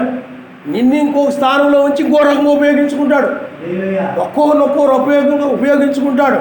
ఆ రోజుల్లో ఎస్తేర్ ఆ స్థానంలో ఉంచాడు ఆయన. మీకు అర్థమైందా? కాబట్టి మొర్దెకై ఏం చేస్తున్నాడంటే తొందరపడిపోతున్నాడు. మీకు అర్థమైందా? ఆయన ఏం చేస్తాడు? సర్వశక్తిమంతుడు తగిన సమయంలో హెచ్చిస్తాడు. ఆయన నామమున హల్లెలూయా. తొందరపడిపోయి ఏమంటున్నాడంటే, నేను రాజ్యంలో ఉన్నాను కదా, కాబట్టి నాకేమి అవ్వదులే, నేను రాణిని కదా, నాకేమి అవ్వదులే అని నువ్వు అనుకుంటున్నావేమో. నీవు ఇప్పుడేమి మాట్లాడకుండా నీ ప్రాణానికి భయపడిపోయి నీవు ఇప్పుడు నోరు తెరవకుండా నీవు ఉండొచ్చు. కాబట్టి ఆ విడుదల అనేటువంటిది నీ ద్వారా కాకపోవచ్చు, కానీ ఇది వేరే దిక్కునే నుండైనా వేరే విధంగా వస్తుందని చెప్పాడు ఆయన. హల్లెలూయా, హల్లెలూయా. ఆ యూదులకి ఆ రక్షణ లేకపోతే ఆ యొక్క విడుదల వేరే విధంగా వస్తుంది. నువ్వేదో అనుకుంటున్నావు, ఆయన నామనిష్టం. హల్లెలూయా. ఓ సర్వశక్తిమంతుడు తగిన సమయములో హెచ్చించేవాడుగా ఉన్నాడు. ఆయన తగిన సమయములో రక్షించేవాడుగా ఉన్నాడు. హామాని దుష్టక్రియలు కలిగిన వాడు. ఏమండి? అలాగే మొర్దెకై సత్క్రియలు కలిగిన వాడు. అందుకని సత్క్రియలను బట్టి ఆయన రక్షించేవాడని మనం చూడగలుగుతాం. తీర్పు తీర్చేవాడని ఇందాక మనం ఒక వచనం చదివాం. ఆయన పక్షపాతము లేదు. ఆమాను కూడా మంచి క్రియలు చేశాడు అనుకోండి, ఆమాను కూడా రక్షిస్తాడు ఆయన క్రియలను బట్టే. ఒకవేళ మొర్దెకై చెడ్డ క్రియలు చేశాడు అనుకోండి, యూదుడయ్యుండి, మొర్దెకైనే శిక్షిస్తాడు ఆయన. క్రియలను బట్టే ఉంటుంది తప్ప మనుషుల ముఖాలను బట్టి, మనుషుల యొక్క యూదుడు కదా, ఇతడు అన్యుడు కదా, ఆ విధంగా ఉండదు. క్రియలను బట్టి ఆయన తీర్పు. కాబట్టి పిల్లరా, అక్కడ మొర్దెకై ప్రార్థిస్తూ ఆ విధంగా మాట్లాడడము మనం చూస్తున్నాం. ఆయన నామమున హల్లెలూయా. అయితే ఎస్తేరు చూడండి, ఎస్తేరు గురించి ఆయన చిత్తమైతే మనం తర్వాత నేర్చుకోవాలి. ఎందుకంటే ఎస్తేరు బాగా లోబడే మనసు కలిగిన వ్యక్తి అనమాట. ఎస్తేరు ఎక్కడ ఆమె అధికారం ఏం చేయలేదు, ఎక్కడ కూడా ఆమె ఏమీ చేయలేదు. రాజు దగ్గరికి వెళ్ళడానికి కూడా ఆమె భయపడినటువంటిది. ఆమె నాకు అధికారం ఉంది కదా అని వెళ్ళలేదని ఆమె ఆయన చిత్తమైన తర్వాత మనం చూద్దాం ఎస్తేరు గురించి. కానీ ఇక్కడ ఆవిడేం చెప్తుందనంటే, నీవు పోయి షూషను నందు కనబడిన యూదులందరినీ సమాజ మందిరములకు సమకూర్చి నా నిమిత్తం ఉపవాసం ఉండి 3 దినములు అన్నపానము చేయకుడి. నేనును నా పనిగత్తులను కూడా ఉపవాసం ఉంటాం. ప్రవేశించుట న్యాయ వ్యతిరేక్తముగా ఉన్నను. నేను రాజునొద్దకు ప్రవేశించుదును, నేను నశించదును. అటువలనే మొర్దెకై బయలుదేరి ఎస్తేరు తనకు ఆజ్ఞాపించినంత ప్రకారముగా జరిగించిన ఆయన నా ప్రశ్న. అప్పుడు ఎప్పుడైతే అన్నాడో మొర్దెకై ఆమెకు తెగించేసింది. ఏం చేసింది చెప్పండి? తెగించేసి నేను వెళ్ళగలను, నేను చేయగలను, నేను ఎన్ని మాట్లాడగలను అనుకుందా. అందుకని బలహీనతలో నుండే ఎప్పుడు కూడా పరిపూర్ణ బలవంతులు అవుతారు. అందుకని బలహీనమైన వ్యక్తి ఎప్పుడు ఏం చేస్తాడంటే ప్రార్థన మీద ఆధారపడతాడు. మాట్లాడలేని వ్యక్తి, నేను పరిచర్య రాకముందు దేని విషయమైనా కూడా నేను బలహీనున్నాయన, మాట్లాడలేని బలహీనున్నాయన, నాకు సహాయం చేయాలి. నాకు ప్రార్థన మీద ఆధారపడి మాది బాగా పని ఎక్కడికైనా వెళ్ళాలంటే ఏది ఎక్కాలో ఏదేదో తెలియదు. ప్రతి విషయంలో నేను బలహీనున్నాయన, నాకు సహాయం చేయి. ప్రార్థన మీద ఆధారపడి ఎప్పుడైతే అలా ప్రార్థన చేసుకుంటామో అప్పుడు పరిపూర్ణ బలవంతులు అవుతాం. ఆయన ఆ బలాన్ని ఇస్తాడు. ఆ బలాన్ని ఆయన ఇస్తాడు. అందుకనే మనకు ఆ బలహీనత ఇస్తాడు ఆయన. ఆ బలహీనత ఆయన బలం పరిపూర్ణమైన ఆయన బలాన్ని ఇవ్వడం కోసమే మాట్లాడలేని బలహీనతని, ఏమండి, ఆయన కార్యాలు చేయలేని బలహీనతని ఇస్తాడు ఆయన మీద ఆధారపడిన. మీకు అర్థమైందా? అప్పుడు మనం ఆత్మీయంగా బలం పొంది నడుస్తూ ఉంటాం. అలాగే ఇక్కడ కూడా ఆమె ఒక బలహీనురాలైపోయింది. ఆమె ఏమంటుందనంటే, ఇంకా నా గురించి మీరు ప్రార్థన చేయండి, ఉపవాసాలుండి ప్రార్థన చేయండి, మీరే కాదు మేము కూడా ఇక్కడ ఉన్న వాళ్ళందరం కలిసి కూడా మేము ఉపవాసం ఉండి ప్రార్థన చేస్తాం అని చెప్పి ఆ ప్రార్థనలను బట్టి ఆ యొక్క విశ్వాసంతో నాకు ఏమైనా పర్వాలేదు సావుకు తెగించి రాజు దగ్గరికి వెళ్ళిపోతాను. ఆయన మనసు హల్లెలూయా, హల్లెలూయా. చూడండి, మొర్దెకయి ఎలాంటి వాడు అంటే, ఇలారా మొర్దెకయి ఇతరులు అనగా ఆ యొక్క యూదులందరి కోసమై ఆ యొక్క ఎస్తేరు రాజుతో మాట్లాడబోతూ ఉంటే, ఆ మొర్దెకయి దానికోసమై ప్రార్థించినటువంటి యూదులతో పాటు ప్రార్థించినటువంటి ఉపవాసం ఉన్నటువంటి సత్క్రియలు కలిగిన వాడు ఆయన నామనిష్టం. హల్లెలూయా.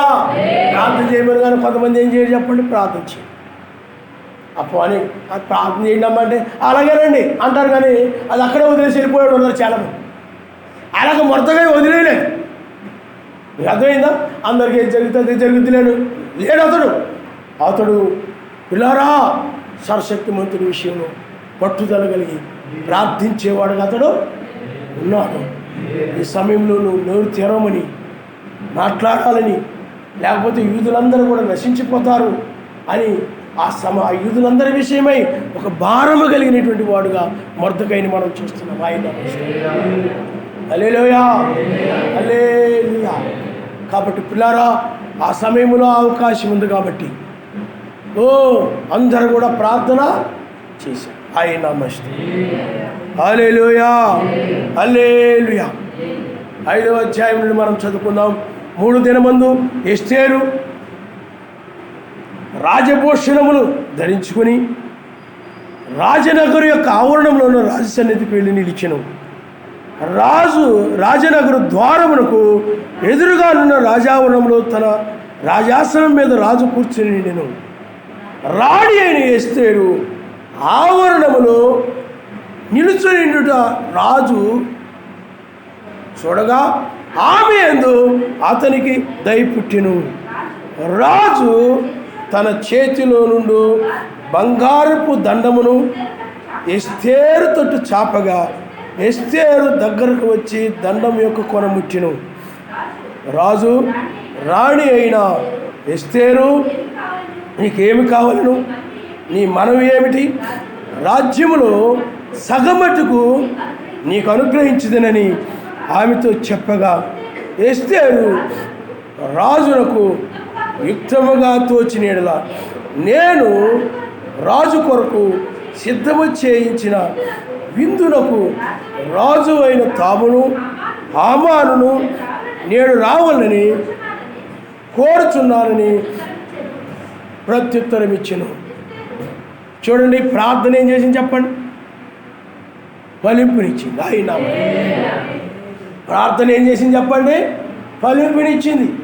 ఆ ఎస్తేరు ఆ రాజు దగ్గరికి వెళ్ళినప్పుడు కఠినంగా ఉండేలా కాకుండా, ఎస్తేరు పట్ల కఠినంగా ఎందుకు వచ్చావు ఏమిటి అని కఠినంగా కాకుండా రాజుకి ఎస్తేరు పట్ల దయ పుట్టించేలాగా, నీకేమి కావాలి? రాజ్యంలో సగభాగం కావాలి, మరి ఏమిటి అని అడిగేలాగా ఏం చేసింది చెప్పండి? ఉదయాన్ని ఎవరు మార్చారు చెప్పండి? ప్రార్థన. ఆయన హల్లెలూయా. ప్రార్థన నమ్ముకున్నారు, అంతేగాని తనంతట తాను వెళ్ళిపోయిందా? చాలామందికి ఇలాంటివి ఏమైనా ఎక్కడికైనా వెళుతున్నారు, ఇబ్బందులు అవసరతలు ఉన్నాయి అనుకోండి, ఇలా చెప్పరు. ఎస్తేరులాగా ఉండాలి నువ్వు ఎప్పుడైనా. ఎస్తేరు ఏం చెప్పింది చెప్పండి? మీరు ఎవరు ప్రార్థన చేయక్కర్లేదు నా గురించి, నా అంతటి నేను ప్రార్థన చేసుకుంటానులే, నా అంతటి ప్రార్థన చేసుకుని నేను వెళ్ళిపోతాను అనలేదు. అవసరతలో అక్కర్లో ఏదైనా అవసరమైనప్పుడు అక్కరైనప్పుడు ఎస్తేరు మనసు కలిగి ఉండాలి. నా గురించి ప్రార్థన చేయమని కోరిందా? నా గురించి ప్రార్థన చేయండి. అలాగే మీ ప్రార్థన మీద నేను నమ్ముకో అంటే వాళ్ళు ప్రార్థన చేస్తున్నారులే అని చెప్పి కొంతమంది ఏం చేస్తుంటారంటే వాళ్ళు ప్రార్థన చేయకుండా తిరుగుతూ ఉంటారు. కొంతమంది సంఘంలో చెప్పేశాం కదా, పాస్టర్ గారికి చెప్పేశాం కదా, ఇంకా మనం ప్రార్థన చేయాల్సిన అవసరం ఏముంది, వాళ్ళు ప్రార్థన చేస్తుంటారులే, ఆయనని మనం ఏం చేస్తుంటారులే అనుకునేవాళ్ళు ఉంటారు కొంతమంది. కానీ ఎస్తేరు అలా అనుకోలేదు. మీరే కాదు, నేను కూడా నా దగ్గర ఉన్న వాళ్ళం కూడా అందరం కలిసి మేము ప్రార్థన చేస్తాం. ఆయన హల్లెలూయా. అలాంటి ప్రార్థన ఆయన ఇష్టపడతాడు, అలాంటి ప్రార్థన ఆయన కోరుకుంటాడు, ఆయన నామనిస్తాడు. ఎందుకంటే అప్పుడు అందరూ కూడా ఆ దుఃఖంలో పాలు వస్తున్నారు. విడుదల పొందినప్పుడు అందరూ సంతోషపడతారన్న. నువ్వు ఒక్కడే, లేకపోతే నువ్వు ఒక్కదానివే, ఎస్తేరు ఒక్కతే నాయన నాకు సాయం చేయి ప్రార్థన చేసింది అనుకోండి, ఆ ప్రతిఫలాన్ని చూసిన ఎస్తేరు మాత్రమే సంతోషిస్తారు. మిగతా వాళ్ళు సంతోషిస్తారా? సంతోషిస్తారు. అందరూ సంతోషించాలని, అందరూ కూడా ఆ విధంగా ప్రార్థించాలనేటువంటిది ఆయన ఆ విధంగా నడిపిస్తూ ఉంటాడు. ఆయన హల్లెలూయా. అందువల్ల నీవు ఇతరుల ప్రార్థన చేయమని చెప్పడంలో సిగ్గుపడడం, నామోషిగా ఫీల్ అవ్వడం, ఈగోయిజం అంటూ వచ్చేంత కొంతమంది ఈయన ప్రార్థన అంటలేదని మనందరి గురించి మనల్ని అందరూ ప్రార్థన చేయమంటున్నాడేమో, ఈయన సరిగా ప్రార్థన చేయట్లేదు అనుకుంటారు. అందరికి ప్రార్థన చేయమని చెప్తే అని కొంతమంది చెప్పారు. ఆ విధంగా నువ్వు ఉంటే ప్రమాదంలో పడిపోతావు. ఎస్తేరు ఆ విధంగా చేయలేదు. ఎస్తేరు ఏం చేసింది చెప్పండి? మొర్దెకైని కోరింది, మీరందరూ కూడా ఉపవాసం ఉండి మీరు ప్రార్థన చేయండి. ఆయన నమస్తే. హల్లెలూయా, హల్లెలూయా. అందువల్ల ఆ విధంగా ఐక్యంగా అందరూ కలిసి ఏం చేశారు? ప్రార్థన చేశారు. పేతురు గారి విషయంలో కూడా అత్యాసక్తి కలిగి అందరూ కలిసి ఏం చేశారు చెప్పండి? ఒక వ్యక్తికి శోధన వస్తే, ఒక వ్యక్తికి ఇబ్బంది వస్తే అందరూ కలిసి ప్రార్థించారు. ఆయన నమస్తే. అంతేగాని ఎవరింట్లో వాళ్ళు నోరు మూసుకొని అలా లేరు. ఏమండి? ఎవరి పనులు వాళ్ళు చేసుకుంటూ లేరు. అందరు కలిసి ఏకంగా కూడి ప్రార్థించారు. ఆయన నమస్తే. హల్లెలూయా, హల్లెలూయా. కాబట్టి హామానుని విందుకు రావాలని కోరింది. హామాను కూడా చక్కగా విందుకి వెళ్ళాడు. విందుకి వెళ్ళొచ్చాడు. చూడండి ఒకసారి మీరు, అది కూడా మనం చదివితే మంచిది. 8వ వచనం మీరు ఒకసారి చదవండమ్మా. రాజు అయిన తామును హామానును మీ నిమిత్తము నేను చేయబో విందునకు రావలెను. రాజు అయిన తాము చెప్పినట్టు రేపటి దినమును నేను చేయుదును, ఇదే నా మనవియు నా కోరికయు నేను. ఆ దినమందు హామాను సంతోషించి హుషారొచ్చేసిందా, మనోల్లాసము గలవాడై బయలు వెళ్ళి రాజగుమ్మము నుండి మొర్దెకై తను చూచియు అతడు లేచి నిలువకయు కదలకయు ఉన్నందున మొర్దెకై మీద బహుగా కోపగించెను. అయితే హామాను కోపాన్ని అలాగ లోపల అణుచుకుంటున్నాడు. లోపలేమో తనుకొచ్చేస్తుంది కోపం. నీకు అర్థమైందా? తనుకొచ్చేస్తుంటే అణుచుకుంటున్నాడు. కోపాన్ని అణుచుకొని తన ఇంటికి పోయి తన స్నేహితులను, తన భార్య అయిన జరస్సును పిలిపించి తనకు కలిగిన గొప్ప ఐశ్వర్యం గూర్చి, చాలామంది పిల్లలు తన కుండును గూర్చి రాజు తన్ను గర్వపరిచి రాజు క్రింద నుండి అధిపతుల మీదను సేవకుల మీదను తన్ను ఎలాగూ పెద్దగా చేసినో దానిని గూర్చి వారితో మాట్లాడిను. మరియు అతడు రాణి అయిన ఎస్తేరు తను చేయించిన విందులకు రాజును నన్ను తప్ప మరి ఎవరిని పిలిపించలేదు. రేపటి దినమున కూడా రాజుతో కలిసి విందుకు రమ్మని నాకు సెలవైనదని తెలియజేసాను. అయితే యూదుడైన మొర్దెకై రాజగుమ్మమున కూర్చుండుట నేను చూచినంత కాలము ఆ పదవి ఎంతటి వలన నాకు ప్రయోజనమేమీ లేదని అతడు చెప్పగా, అతని భార్య అయిన జరస్సును అతని స్నేహితులందరూ 50 మూరలు ఎత్తుగల ఒక ఉరికొయ్యి చేయించుము, దాని మీద మొర్దెకై ఉరితీయబడినట్లు రేపు నీవు రాజుతో మనవి చేయము. తరువాత నీవు సంతోషముగా రాజుతో కూడా విందుకు పోవుదు అని అతనితో చెప్పిరి.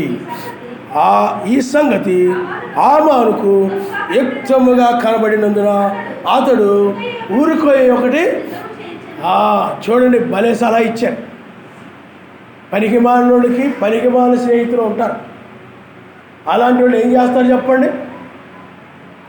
ఇతడు దేని బట్టి ఉప్పొంగిపోతున్నాడు, నన్ను ఎందుకు పిలిచారు?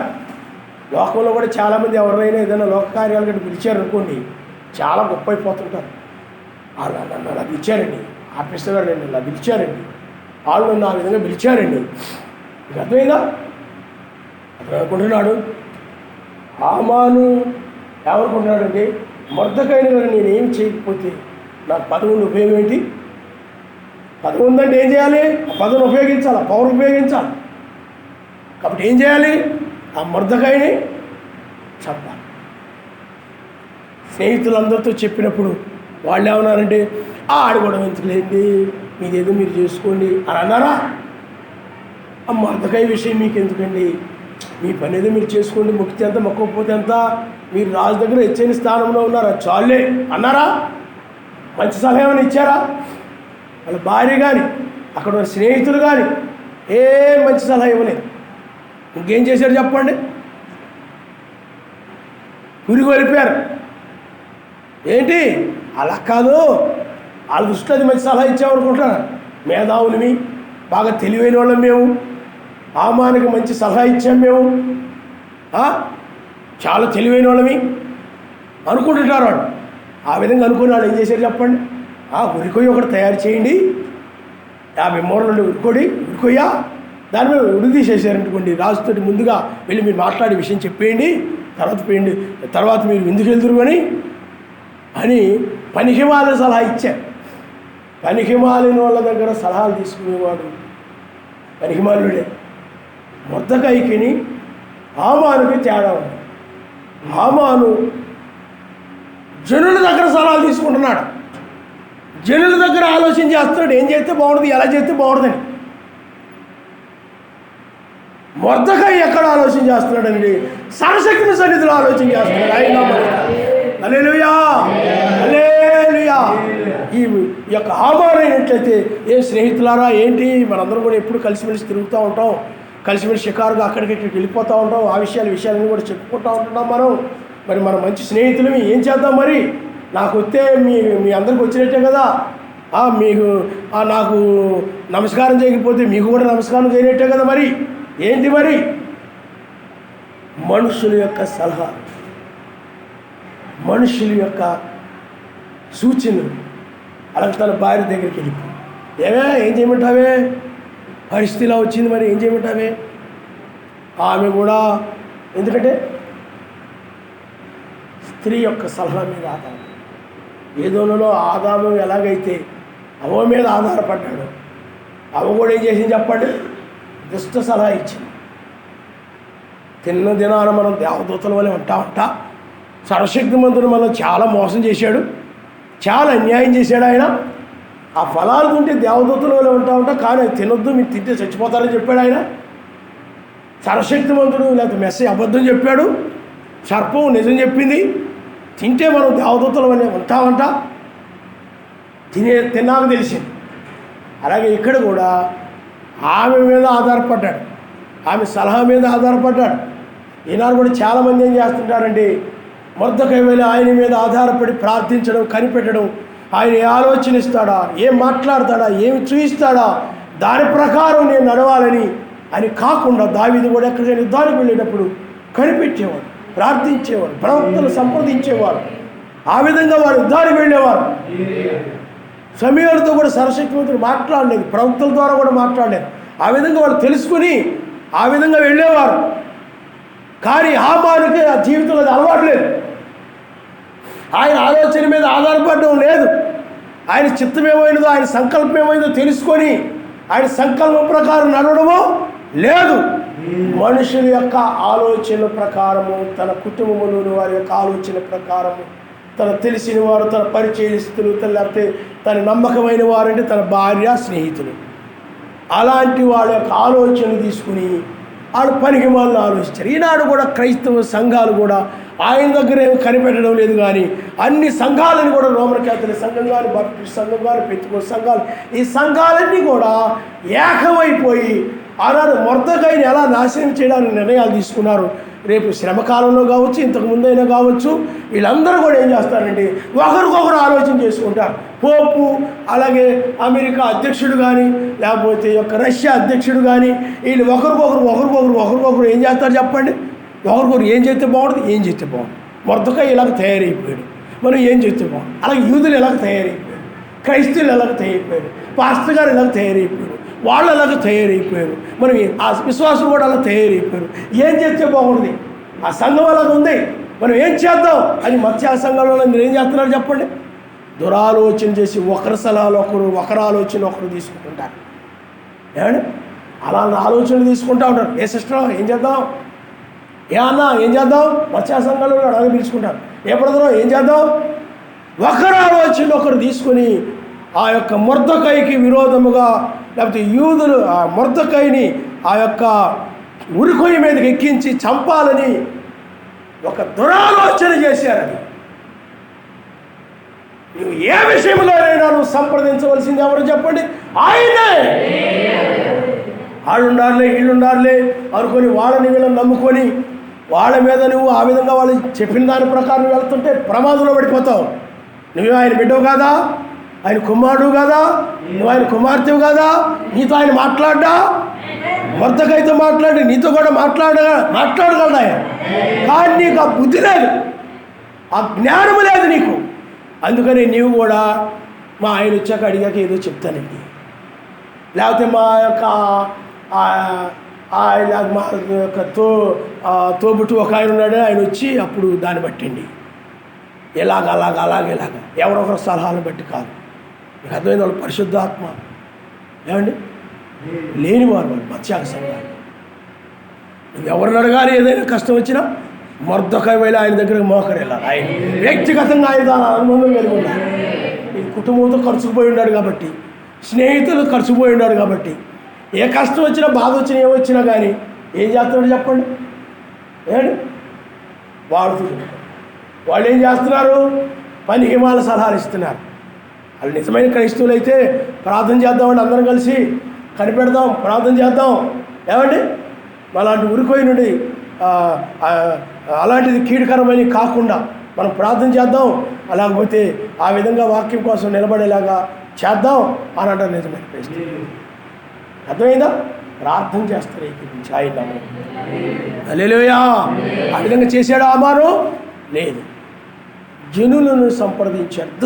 దుష్టక్రియని, దుష్టాలోచనని, ఆ ఉరికొయ్యని చెక్కించి 50 మూరలు ఎత్తులు నిలబెట్టాడు. దాన్ని దుష్టక్రియలు, దుష్టాలోచనలు, దుష్టులను సంప్రదించాడు. 50 సంప్రదించలేదు, ఎలోహిముని సంప్రదించలేదు, అని సృష్టికర్తనే సంప్రదించలేదు. అందుకనే మొర్దెకై యొక్క జీవితం వేరుగా ఉంది, హామాను యొక్క జీవితము వేరుగా ఉంది. ఇస్తే ఏం చేద్దాం అనుకున్నారా? మొర్దెకై ఏం చేద్దాం అనుకున్నారా? హామాను ఏం చేస్తే బాగుంటుంది ఆలోచించు అన్నారా? లేదు. ప్రార్థన చేయండి, అది రాజు చేయగలడు, సర్వశక్తిమంతుడు చేయగలడు. అది ఆయన నా మనుషుతారు. హల్లెలూయా. నువ్వు నేనేమి చేయలేము, ఆయన మాత్రమే దాన్ని చేయగలడు. ఆయన నా మనుషుతారు. హల్లెలూయా. ఓ మంచి పనికి మాలినటువంటి సలహా ఇచ్చారు, ఇది మంచిగా కనబడతా ఉంది. అందుకని మనుషుల యొక్క సలహాల మీద కాదు, ఆయన దగ్గర కనిపెడతా ఉంటే ఆయన నీతో మాట్లాడతాడు. ఎస్తేరుకు ద్వారం తెరిచింది, మొర్దెకైకి యూదులకు ద్వారం తెరిచాడు ఆయన. మీకు అర్థమైందా? అలాగే ప్రార్థన ద్వారా ఆయన ఏం చేస్తాడు చెప్పండి? ద్వారము తెరుస్తాడు. ఆయన హల్లెలూయా, హల్లెలూయా. ఆ తర్వాత 6వ వచనం నుండి 6వ అధ్యాయం నుండి మనం చదువుకుందాం. ఆ రాత్రి నిద్రపట్టకపోయినందున రాజ్యపు సమాచార గ్రంథము తెమ్మని రాజు ఆజ్ఞగా అది రాజు ఎదుట చదివి వినుపబడిను. ద్వారపాలకులైన బిక్తాను, తెరస్సు అను రాజు యొక్క 2 నపుంసకులు రాజైన అహష్వేరోషునకు చంప యత్నించిన సంగతి మొర్దెకైకు తెలిసినట్టు అందులో వ్రాయబడి ఉండెను. రాజు ఆ సంగతి విని ఇందు నిమిత్తము మొర్దెకైకి బహుమతి ఏదైనను ఘనత ఏదైనను చేయబడినా అని అడుగుగా రాజు సేవకులు అతనికి ఏమీ చేయబడలేదని ప్రత్యుత్తరం ఇచ్చిరి. అప్పుడు ఆవరణములో ఎవరో ఉన్నారని రాజు చెప్పెను. అప్పటికి హామాను తాను చేయించిన ఉరికొయ్య మీద మొర్దెకైని ఉరిదీయింప సెలవిమ్మని రాజుతో మనవి చేయుటకై రాజు నగరు యొక్క ఆవరణమునకు లోపలికి వచ్చిండెను. రాజసేవకులు ఏలినవాడా చిత్తగించుము, హామాను ఆవరణములో నిలిచి ఉన్నాడని రాజుతో చెప్పగా రాజు అతన్ని రానీయుడని సెలవిచ్చినందున హామాను లోపలికి వచ్చెను. రాజు ఘనపరచను అపేక్షించు వానికి ఏమి చేయవలని రాజు అతని నడుగా హామాను నన్నుగాక మరి ఎవరిని రాజు ఘనపరచను అపేక్షించునని తనలో తాను అనుకుని రాజుతో ఇట్లనెను, రాజు ఘనపరచను అపేక్షించు వానికి చేయదగినదేమనగా రాజు ధరించుకొను రాజవస్త్రములను, రాజు ఎక్కు గుర్రమును రాజు తన తల మీద ఉంచుకొని ఉంచుకొని కిరీటమును ఒకడు తీసుకొని రాగా గనులైన రాజు యొక్క అధిపతులను ఒకడు ఆ వస్త్రములను ఆ గుర్రమును పట్టుకొని రాజు ఘనపరచను అపేక్షించు వారికి ఆ వస్త్రములను ధరింపజేసి ఆ గుర్రము మీద అతన్ని ఎక్కించి రాజవీధిలో అతను నడిపించుచు రాజు ఘనపరచను అపేక్షించు వారికి ఈ ప్రకారముగా చేయుటగునని అతని ముందర చాటింపవలెను. అందుకు రాజు నీవు చెప్పిన ప్రకారమే శీఘ్రముగా ఆ వస్త్రమును ఆ గుర్రమును తీసుకొని రాజు గుమ్మమునొద్ద కూర్చుని ఉన్న యూదుడైన మొర్దెకైకి అలాగుననే చేయుడు. నీవు చెప్పిన దానిలో ఒకటియు విడవక అంతయు చేయమని హామానుకు ఆజ్ఞయించిన ఆయన హల్లెలూయా. చూడండి, హామాను ఎప్పుడైతే రాజు గుమ్మం బయట ఉండి ఏమండి ఎప్పుడెప్పుడు రాజుకొని చెప్తావా, మొర్దెకైని ఉరిదీయమని ఎప్పుడెప్పుడు చెప్తావా, ఆయన యొక్క ఆజ్ఞను ఎప్పుడు పొందుదావా అని బయట తిరుగుతూ ఉన్నాడు. పరిశుద్ధాత్మ రాజుగారిని నిద్రపోనట్లేదు, ఆయన నమ్మరిస్తుంది. హల్లెలూయా. ప్రార్థనలో ఉన్న శక్తి అది. ప్రార్థించేవారు వాళ్ళ కన్నీరు వాళ్ళ శోకమును చూశాడు ఆయన. జనబలము కాదు, ప్రార్థనా బలము. ఆయన చదువు ఎప్పుడు కూడా జనబలముతో ఉండడం కాదు, మేము పెద్ద గుంపు అనుకోవడం కాదు. చాలామంది ఏమనుకుంటారంటే జనాన్ని మనిషి చేతిలో ఉంచుకోవాలనుకుంటారు. ఎప్పటికైనా మనకు ఉపయోగపడతారు, నా మాటలు చొప్పున నడవాలి, నా మాటల ప్రకారం ఉండాలి, అలాగా అనుకుని జనబలాన్ని పెంచుకుంటుంటారు. కానీ నిజమైన క్రైస్తవుడు ప్రార్థనా బలముతో ఉంటాడు. హల్లెలూయా, హల్లెలూయా.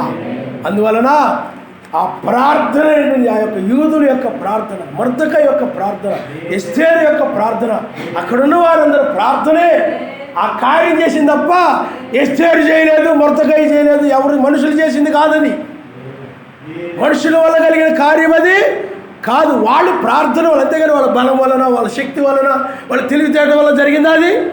వాళ్ళందరూ కూడా ఐక్యమై ఆ మనసులో తేలుద్దామని ఐక్యమవడం వల్ల జరగలేదు అది. అది ఒక ప్రార్థన వల్ల జరిగింది. ఎస్తేరు జీవితంలో, ఎస్తేరు గ్రంథంలో మనం నేర్చుకోవాల్సింది ఏంటంటే, ప్రార్థిస్తే, వాక్యం కోసం నిలబడి సత్క్రియలు కలిగి ఉండి ప్రార్థిస్తే ఆయనకు అసాధ్యమైంది ఏమీ లేదని తెలియజేస్తుంది ఆయన. హల్లెలూయా. వాళ్ళని వరకు ఉపయోగించుకున్నాడు అంతే. కానీ అక్కడ జరిగింది ఏమిటి చెప్పండి? దేని ద్వారా జరిగింది చెప్పండి? ప్రార్థన ద్వారా జరిగింది. ప్రార్థన ద్వారా జరిగింది. కాబట్టి ఇక్కడ మొర్దెకై కానీ ఎస్తేరు కానీ యూదులు కానీ ప్రార్థించారు. ఆ ప్రార్థనను బట్టి సర్వశక్తి మంత్రి ఏం చేశాడు చెప్పండి? ఓ సృష్టికర్త, సర్వమును సృష్టించినవాడు, ఆ యూదులను సృష్టించినవాడు, నిన్ను నన్ను సృష్టించినవాడు, మన కన్నులు ఇచ్చినవాడు, ఈ నాకు ప్రాణం ఇచ్చి మనం ఈ విధంగా ఆయన ఆరాధించుటకు కృప చూపినట్టు ఆ సర్వోన్నతుడు, ఆ మహోన్నతుడైనటువంటి వాడు, రాజులకు రాజు, మన సృష్టికర్త అయినటువంటి వాడు, ఆయనకు అసాధ్యమైనది ఏమీ లేదు. రాజుని నిద్రపోని ఉండలేదు. ఆయన పరిశుద్ధాత్మ నిద్రపట్టడంలో పరిశుద్ధాత్మ ఏం చేస్తుందంటే అతన్ని ఎవరు చెప్పలేదు. ఆయనకి ఎవరైనా చెప్పారా? రాజుగారు ఒకసారి ఆ రాజ్యపు సమాచార గ్రంథం ఉంది కదా, ఒకసారి తిరిగి చూడండి అని ఎవరైనా చెప్పారా? ఎవరు చెప్పరా? ఎవరు చేశారా కార్యము? పరిశుద్ధాత్మ. ఆయన నిద్ర పట్టకపోయేటప్పటికీ ఏదో మనసు ప్రేరేపించబడింది.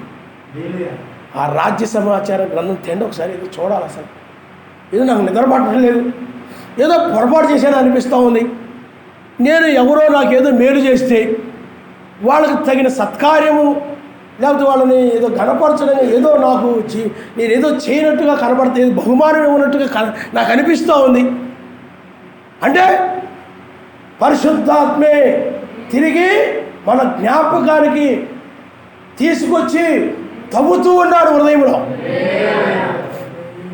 ఆయన నాకు అనిపిస్తూ ఉంది, నేను ఎవరికి మేలు చేసిన వారికి బహుమానం ఇచ్చానా లేదా, ప్రతిఫలాన్ని ఇచ్చానా లేదా. నిద్ర పట్టడం లేదు. అప్పుడు అతను ఆ రాజ్య సమాచార గ్రంథాన్ని తీసుకురామని చెప్పినప్పుడు, ఆ గ్రంథాన్ని చూసినప్పుడు ఇలారా ఆ మొర్దెకై ద్వారా ఆ రాజు యొక్క ప్రాణము కాపాడబడింది. అంటే అక్కడ చంపాలనుకున్న వ్యక్తుల విషయాన్ని తెలియజేయబడింది. అది రాజ్య సమాచార గ్రంథంలో రాయబడింది, కానీ ఏ బహుమానం ఇచ్చినట్టు లేదు అక్కడ. అప్పుడు వెంటనే ఇక ఆ యొక్క పరిశుద్ధాత్మను తొందర పెట్టేసింది. చూడండి, ఎప్పుడు అవసరమో అప్పుడు ఆ క్షణాల మీద ఆయన చేయగలడు. ఆయన మొర్దెకై తొందరపడ్డాడు. నీకు అర్థమవుతుందా? ఎస్తేరు, నువ్వు ఇల్లు త్వరగా వెళ్ళకపోతే నువ్వు ప్రాణాల గురించి ఆలోచించుకొని నువ్వు క్షేమంగా ఉంటాను అనుకుంటున్నావేమో, ఇంకో దిక్కునైనా ఆయన రక్షించగలడు అనుకుంటున్నాడు. అక్కడ కంగారు పడిపోతున్నాడు. కానీ మనం కంగారు పడుతుంటాం చాలా సందర్భాల్లో, చాలా సమయాలు. ఏంటి నేను ప్రార్థన చేస్తున్నాను కానీ నాకు ఏం అవ్వట్లేదేంటి, ఉపవాసాలుండి లేకపోతే కన్నీరుతో నేను ప్రార్థన చేస్తున్నాను కానీ నేను అడిగింది ఏం పొందుకోవట్లేదేంటి, నాకేం ప్రతిఫలం జరగట్లేదేంటి అనుకుంటూ ఉంటారు. కంగారు పడిపోతుంటారు ఎక్కువ. ఏమి కంగారు పడక్కర్లేదు. తగిన సమయంలో ఇచ్చిస్తాడు ఆయన. తగిన సమయం వచ్చింది. హామాను ఎప్పుడైతే వచ్చాడో అదే సమయంలో కదిలించాడు. ముందు కదిలించలేదు. ఆశ్చర్యకరుడు అనమాట ఆయన. ఏ హామాను అయితే ఉరిదీయమని చెప్పడానికి వచ్చాడు, అదే హామానుని పిలిపించి ఉరిదీయాల్సినటువంటి, తన చేతుల మీదుగా తన మాటల ద్వారా ఉరిదీయాల్సినటువంటి ఆ మొర్దెకైని ఏమండి రాజవస్త్రాల ద్వారా సత్కరించేలాగా చేశాడు ఆయన. మనిషి శత్రువులను కూడా ఆయన నీకు మేలు చేసేలాగా చేయగలడు ఆయన. నువ్వు అనుకుంటున్నావేమో, నువ్వు సేవించుతున్నవాడు, నువ్వు ఆరాధించుతున్నవాడు, నువ్వు నమ్మినవాడు. మొర్దెకైని పిలిపించారు. ఆ తల మీద ఉన్న బూడిదంతా మొత్తం తుడిపించేశారు, మొత్తం తీసేయించారు, మొత్తం శుభ్రం చేశారు. ఆయన గోనె పట్టులు తీసేశారు. ఏమండి రాజవస్త్రాలు ధరించారు ఆయన. హల్లెలూయా, హల్లెలూయా. ఈనాడు కూడా ఆయన వధువు కూడా ఆ గోనె పట్టలు ఇవన్నీ దేనికి సాదృశ్యంగానంటే దుఃఖానికి సాదృశ్యంగా, దుఃఖమునకు సాదృశ్యముగా ఉన్నాయి. రాజవస్త్రాలు అవన్నీ కూడా ఆనందమునకు సాదృశ్యంగా ఉన్నాయి. అందుకనే యెషయా గ్రంథము 61వ అధ్యాయంలో ఒకసారి మనం చూద్దాం. యెషయా గ్రంథము అది ఇంతకుముందు మనం చదివిందే. యెషయా గ్రంథము 61వ అధ్యాయము, యెషయా గ్రంథము 61వ అధ్యాయము మొదటి నుండి యావే ఆత్మ నా మీదకు వచ్చి ఉన్నది, దీనులకు సువర్తమానం ప్రకటించుటకు యావే నన్ను అభిషేకించును, నలిగిన హృదయం గల వారిని దృఢపరచుటకును, చెరలోనున్న వారికి విడుదలను, బంధింపబడిన వారికి విముక్తిని ప్రకటించుటకును యావే సంవత్సరమును. అది ఇంతవరకు మొదటి రాకడ సంబంధించింది. అంటే యెషయా గ్రంథం 61వ అధ్యాయంలో మొదటి రాకడ, రెండవ రాకడ ఉన్నాయి. ఆ మొదటి రాకడ సంవత్సరం వరకు. అందుకనే మనం మొదటి రాకడలో ఆయన ఒక సమాజ మందిరంలోనికి వెళ్ళి ఆయనకి యెషయా గ్రంథం చుట్టబడినటువంటి యెషయా గ్రంథం ఆయనకి ఇవ్వబడినప్పుడు ఇంతవరకు మాత్రమే చదివి, సంవత్సరం వరకు మాత్రమే చదివి, ఈ దినము నీ లేఖనము నెరవేరింది అని చెప్పి ఆయన ముగించాడు. ఈ తర్వాత ఉన్నది ఏంటంటే, మన సర్వశక్తిమంతుని ప్రతిదండన దినము ప్రకటించుటకును, దుఃఖాక్రాంతులందరినీ ఓదార్చుటకును, సియోనులో దుఃఖించు వారికి ఉల్లాస వస్త్రములు ధరింపజేయుటకును, బూడిదకు ప్రతిగా పూదండను, దుఃఖమునకు ప్రతిగా ఆనంద తైలమును, పారభరితమైన ఆత్మకు ప్రతిగా స్థుతి వస్త్రమును వారికిచ్చుటకు ఆయన నన్ను పంపి ఉన్నాడు. ఆయన నామనిస్తాడు. హల్లెలూయా. ఆ యొక్క మొర్దెకై ఎలా ఉన్నాడో, ఒక విడుదల కొరకు, విమోచన కొరకు ఆ యొక్క గోనె పట్ట కట్టుకొని బూడిదలో కూర్చొని బూడిద చల్లుకుంటూ ఏడుస్తూ ఉన్నాడు విడుదల కొరకు. ఆయన వధువు కూడా ఈ లౌదీయ సంఘ కాలంలో విమోచన కొరకు మూలుగుతూ ఉంది, దుఃఖిస్తూ ఉంది. ఆ దుఃఖం అనేటువంటిది, ఆ దుఃఖ వస్త్రాలు అనేది గోనెపట్టుకు సాదృశ్యంగా ఉన్నాయి. నువ్వు దుఃఖిస్తున్నావనంటే గోనెపట్టు ధరించుకున్నావు అని అర్థం. గోనెపట్టులు ధరించుకోమని కాదు, బైబిల్ అలా రాయబడి ఉంది కదా అని చాలామంది గోనెపట్టలు ధరించుకుని ఏడ్చేవాళ్ళు ఉన్నారు మత్స్య సంఘాలు చాలామంది. కానీ ఆత్మ సంబంధంగా దాని భావం ఏమిటండి? దుఃఖించడం. నువ్వు కూడా ఆయన ఈ దేహం నుండి విడుదల కొరకు, ఈ లోకం మీదకు ఉగ్రత రాబోతూ ఉంది కాబట్టి దాని నుండి విడిపించమని నీవు కూడా మొరపెడుతూ ఉన్నావు మొర్దెకై అని. అప్పుడు ఆ మొర్దెకైకి ఆ దుఃఖ వస్త్రాలు తీసివేసి, ఇక్కడ రాయబడి చూడండి, దుఃఖించు వారికి ఉల్లాస వస్త్రములు. ఏమండి? ఆ దుఃఖించు వస్త్రాలు తీసివేసి ఉల్లాస వస్త్రాలు ఇచ్చాడు. వస్త్రాలు ఇచ్చాడంటే మీరు వేరే వస్త్రాలు తీసేసినట్లే కదా అర్థం. మరి దుఃఖ వస్త్రాలు తీసివేసి ఉల్లాస వస్త్రాలు ఇచ్చాడు. మరి మొర్దెకై ఏమైపోయాడు చెప్పండి? రాజు యొక్క వస్త్రాలు ధరించగానే, బాబోయ్ ఇప్పటి వరకు మనల్ని ఈ యూదులందరూ చచ్చిపోతారు, చనిపోబడతావు, ఇంకెవరూ ఉండవాను అని దుఃఖించావు. కానీ రాజుగారే పిలిచి ఈ వస్త్రాలు ఇవన్నీ ధరింపజేస్తున్నాడనంటే, హామానును దగ్గరుని పెట్టి ఇవన్నీ జరిగిస్తున్నాడనంటే ఇంకా అతనికి ఏమొచ్చింది చెప్పండి? ప్రతిదండన అంటే భూమి మీదకి ప్రతిదండన రాబోతూ ఉంది కాబట్టి దానికి ముందుగా మనం ఇప్పుడు అంటే ప్రతిదండన అంటే శ్రమకాలం. కీడుకు ప్రతికీడు చేయడమే కీడుకు ప్రతికీడు చేయడం అన్నమాట. అంటే వారు క్రైస్తవులను ఎలాగైతే నిజమైన క్రైస్తవుని హింసించారో, బాధ పెట్టారో, వాళ్ళు ఏం చేశారంటే సమస్తం ఆయన చిత్తానికి అప్పగించుకున్నారు. పగ తీర్చడం నా పని, అది మీ పని కాదు, మీరు మేలు చేసి కీడుని చేయించమని చెప్పాడు కాబట్టి అందుకని క్రైస్తవులు కీడు చేయకుండా, పగ తీర్చుకోకుండా ఉండిపోయారు. ఇప్పుడు పగ తీర్చుకునేటువంటి సమయం శ్రమకాలం అంటారు. అదే ప్రతిదండన దినం అంటారు, ప్రతిదండన అంటారు. ఇప్పుడు మనం ప్రతిదండన దినంలో ఉన్నాం. మనం ఇప్పుడు ఆయన ఏం చేస్తున్నాడు? ఇప్పుడు వచ్చాడు కాబట్టి, వేకుజాములు వచ్చాడు కాబట్టి ఇప్పుడు మన దగ్గరకు వచ్చి ఆయన ఏం చేస్తున్నాడంటే దుఃఖ వస్త్రాలు తీసివేసి, మీకు అర్థమవుతుందండి? దుఃఖ శరీరాన్ని తీసివేసి ఉల్లాసమైనటువంటి వస్త్రాన్ని ఆయన ధరింపజేస్తున్నాడు. ఆయన నామనిస్తాను. ఇప్పుడు మనం ఆయన రాకడలో ఉన్నందుకు ఉల్లాసం ఉండదా లేదా? మరి ఇప్పటి వరకు నువ్వు ఆయన కోసమే ఏడ్చావు, ఆ భర్త కోసం నువ్వు ఏడ్చావు, కనిపెట్టావు, ప్రార్థించావు. అందుకనే చూడండి, బూడిదకు ప్రతిగా పూదండను అంటున్నాడు. బూడిద.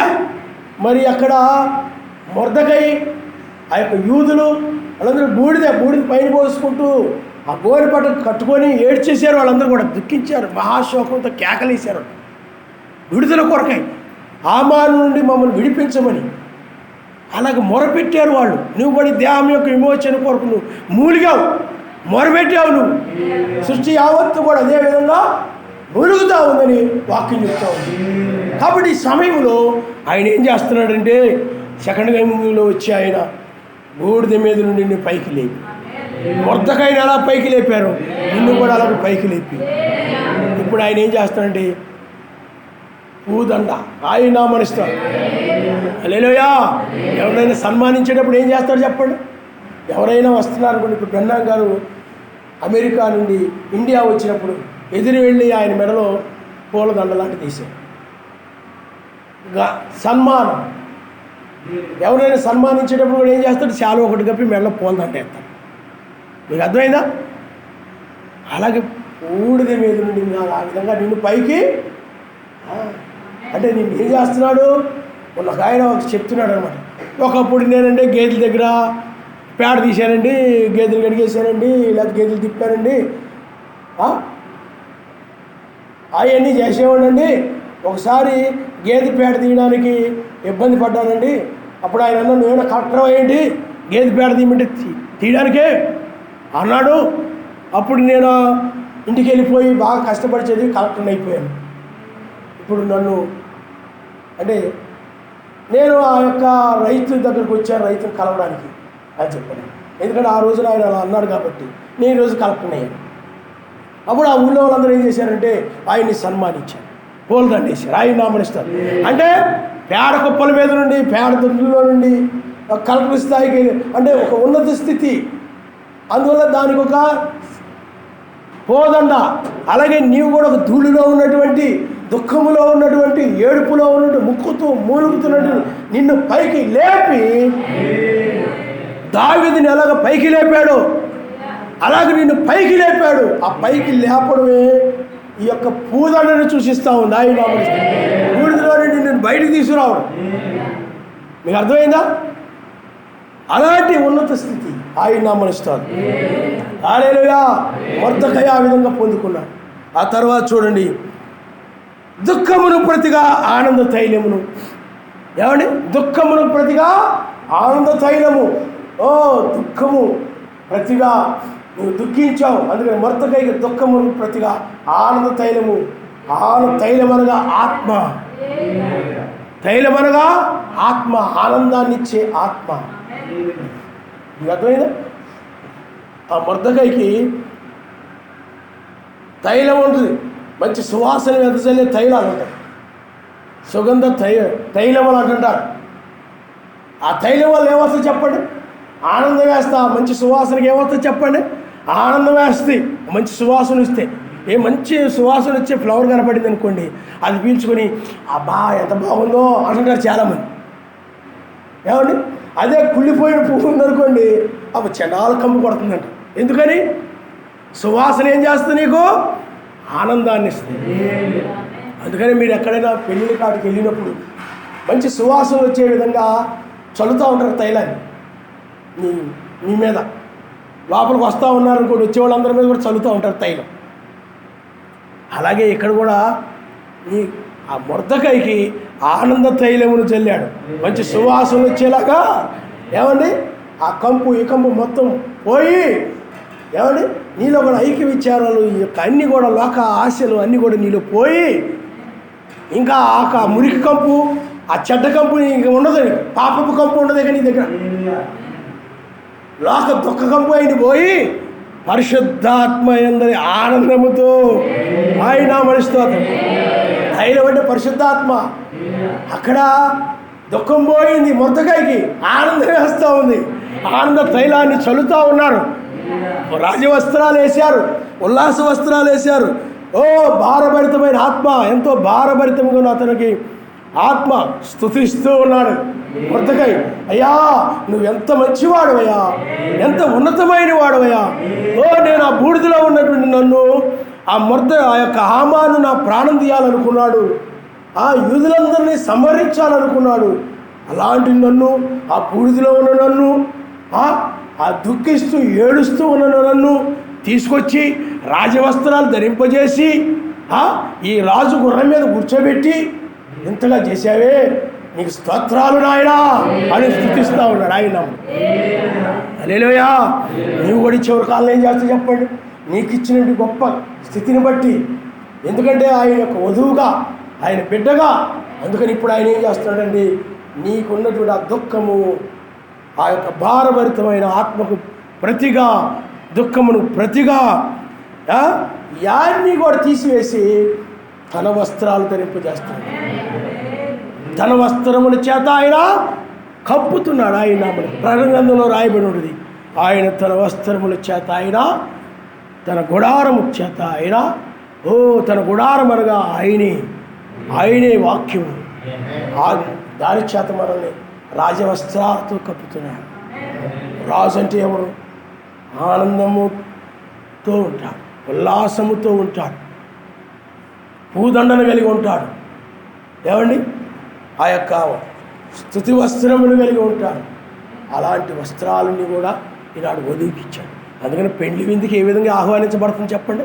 ఏ విధంగా తీసుకెళ్తున్నాడు చెప్పండి? నిన్ను మధ్యాకాశానికి దుఃఖమైనటువంటి, మరణకరమైనటువంటి, వేదనకరమైన శరీరాన్ని తీసేసి, దుఃఖము, భారభరితమైనటువంటిది, బూడిద అని తీసేసి, ఇప్పుడు పెండ్లి విందుకి ఎలా తీసుకెళ్ళిపోతున్నాడంటే మంచి పూదండేసి, తను ఎలాంటి వస్త్రాలు కలిగి ఉన్నాడు అలాంటి వస్త్రాలు వేసి, ఆనంద తైలమును నీ మీద చల్లుతూ, ఏమండి, స్తుతి వస్త్రముతో నిన్ను పెండ్లి విందుకు తీసుకెళ్ళిపోతున్నాడు ఆయన. హల్లెలూయా, హల్లెలూయా.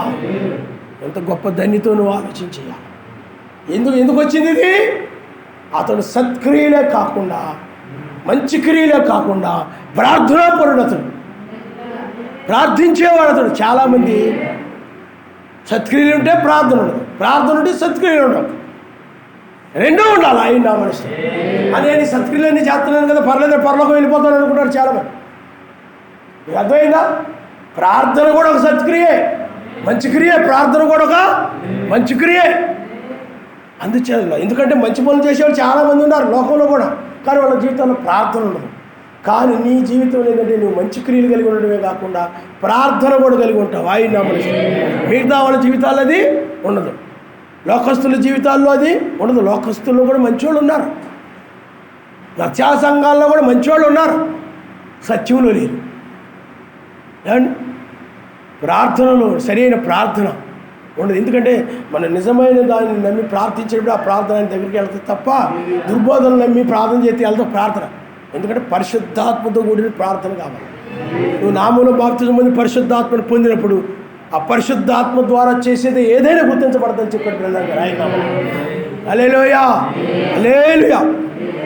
కాబట్టి ఇప్పుడు ఆయన వధువు మొర్దెకై వలె రాజవస్త్రాలతోటి చక్కగా ఇప్పుడు దుఃఖం అంతా తీసేస్తున్నాడు. ఇక మూలగడం ఏమీ లేదు, తీసేసి ఆనందంగా నువ్వు ఆనంద తైలముతో ఆయన్ని ఎదుర్కోబోతున్నావు, మధ్యాకాశంలో కలుసుకోబోతున్నావు. అందుకని ఇప్పుడు ఆయన ఇచ్చాడంటే ఇప్పుడు ఈ వర్తమానాన్ని బట్టి నీకేమవుతుంది చెప్పండి? దుఃఖం పోతుంది. ఏ దుఃఖము?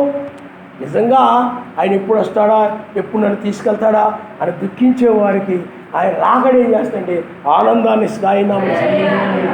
హల్లెలూయా. ఆయన కోసం దుఃఖించకుండా ఎప్పుడు చూసినా కానీ ఆ సంసారంలో దీని గురించి దుఃఖిస్తూ బాధపడుతూ ఆయన కోసం ఎదురు చూడకుండా ఉంటారు చూసారా?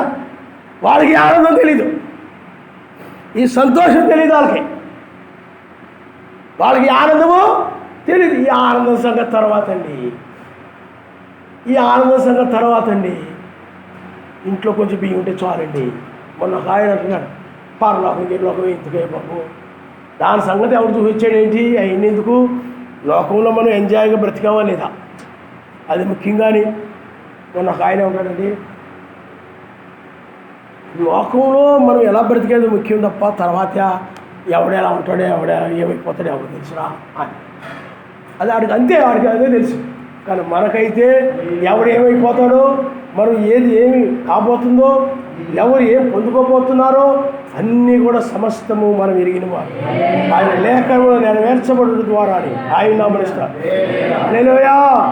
మనము నెరవేర్చబడు ద్వారా మనం నమ్ముతున్నాం. మీకు అర్థమైందా? మత్స్య సంఘాల్లో కూడా ఏమైందండి, వాళ్ళు చెప్తున్నారు కదా, వాటిని చెప్తున్నారు. మరి ఏమి నెరవేర్చబడుతుందో చెప్పండి.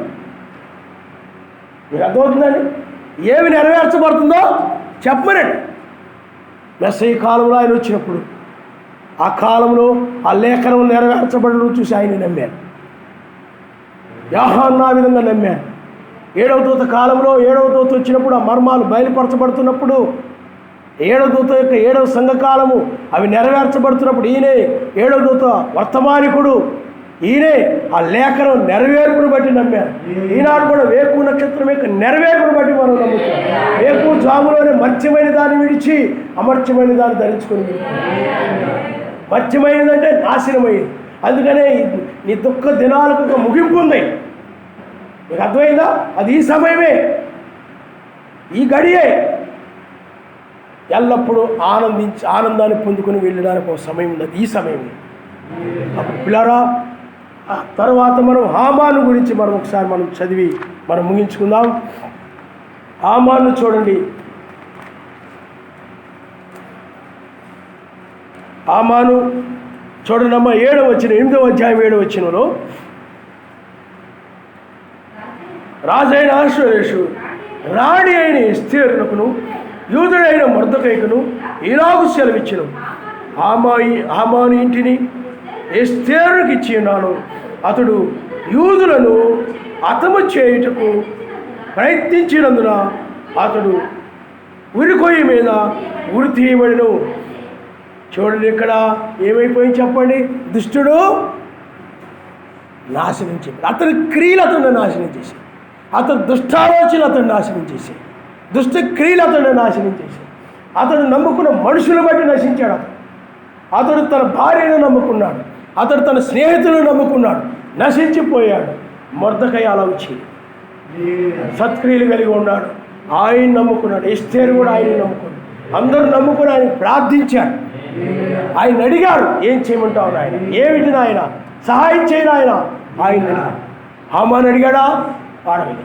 అతని జీవితంలో అది అలవాటే లేదు. అతను చాలామంది క్రైస్తవులకి అలాగ అలవాటే ఉండదు.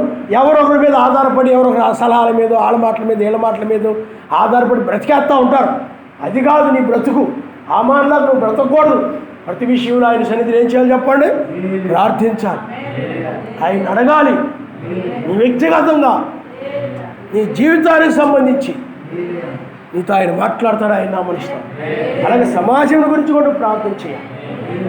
అందరి గురించి నువ్వు, వాళ్ళందరూ ఆ విధంగా ప్రార్థించారు. ఎవరైనా ఏదైనా బలహీనత వాళ్ళ గురించి అందరూ కూడా ప్రార్థించారు. ఆ విధమైనటువంటిది అవన్నీ కూడా సత్క్రియలు. ఆ సత్క్రియలను బట్టి రాజవస్త్రాలు ధరించుకొని ఆ మొర్దెకై ప్రతిఫలాన్ని పొందాడు. అంటే దుఃఖ వస్త్రాలు తీసివేయబడ్డాయి, గోనె పట్ట తీసివేయబడింది, బూడిద మీద నుంచి లేపబడ్డాడు, మంచి వస్త్రాలు ధరించుకున్నాడు, రాజవస్త్రాలు ధరించుకున్నాడు. నీవు కూడా ఈ దుఃఖము ఇవన్నీ కూడా ఇక్కడ నుండి తెగిపోయి నీకు పర సంబంధమైన దాన్ని పొందుకొని రాడిగా ఆయన వస్త్రాలు ధరించుకొని మధ్యాకాశము నీవు వెళుతున్నావు. మనం వెళ్ళిపోయిన తర్వాత హామాను ఎలాగైతే ఉరికొయ్యి మీద అతను ఉరిదీయబడ్డాడో అలాగే ప్రతిగా అతడు చేసినటువంటి అతడు తలంచినటువంటి కీడుకరమైన కార్యాలను బట్టి కీడునే పొందుకున్నాడు. సర్వశక్తిమంతుడు ఉగ్రతను పొందుకున్నాడు. అదేవిధంగా లోకము కూడా వాళ్ళు చేసిన కీడుకరమైన కార్యాలను బట్టి, దుష్టక్రియలను బట్టి ప్రతిఫలం లోకం పొందుకోబోతాడు. ఈ సత్క్రియలను బట్టి నువ్వు రాజవస్త్రాలు ధరించుకుంటున్నావు. ఆయన హల్లెలూయా, హల్లెలూయా. కాబట్టి ఉల్లాస వస్త్రము, పూదండ, ఆనంద తైలము, స్తుతి వస్త్రము ఆయన నామనిస్తాడు. ఇవి తీసివేయబడేవి కాదు. స్తుతి వస్త్రం అనేది తీసివేయబడేది కాదు. ఆనందం ఎప్పుడు కూడా ఆయన శరీరంలో ఆనందంతో ఉంటారు, ఉల్లాసంతో ఉంటారు. ఉల్లాసం ఎందుకు చెప్పండి? ఆయన వచ్చాడని ఆయన భార్యకి ఉల్లాసం, ఆయన నామనిస్తారు. హల్లెలూయా. మన పిల్లలు రోడ్డు మీద ఎగురుతున్నారు, ఉల్లాసం అని గంతులు వేస్తున్నారు. ఏంట్రా అంటే మా డాడీ పప్పలు తెచ్చాను, మా డాడీ పప్పు. వాళ్ళకి ఉల్లాసం డాడీ ఏదో పట్టుకొచ్చాడు అక్కడికి వెళ్ళి. నీకు కూడా ఎందుకు చెప్పండి? రాజవస్త్రాలు, ఆ యొక్క పరలోక రాజ్యం, ఆ రాజ్యం ఎన్ని తీసుకొచ్చాడని చెప్పి నీవు కూడా ఏమైపోతుంటావు అంటే చాలా హుషారుగా అయిపోతుంటావు, ఉల్లాసంగా అయిపోతుంటావు. ఆయన నామనిస్తారు. హల్లెలూయా, హల్లెలూయా. ఏరా ఉల్లాసంగా ఉన్నావు అంటే మా డాడీ నన్ను బీచ్కి తీసుకెళ్తాను కాడని. ఏమండి? లోక సంబంధంగా వాళ్ళకి ఆ విధంగా ఉల్లాసం ఉంటుంది. పిల్లలకి ఆత్మ సంబంధంగా మనకి మనల్ని మధ్య ఆకాశానికి తీసుకెళ్తానన్నాడని ఆయన నామనిస్తారు. హల్లెలూయా.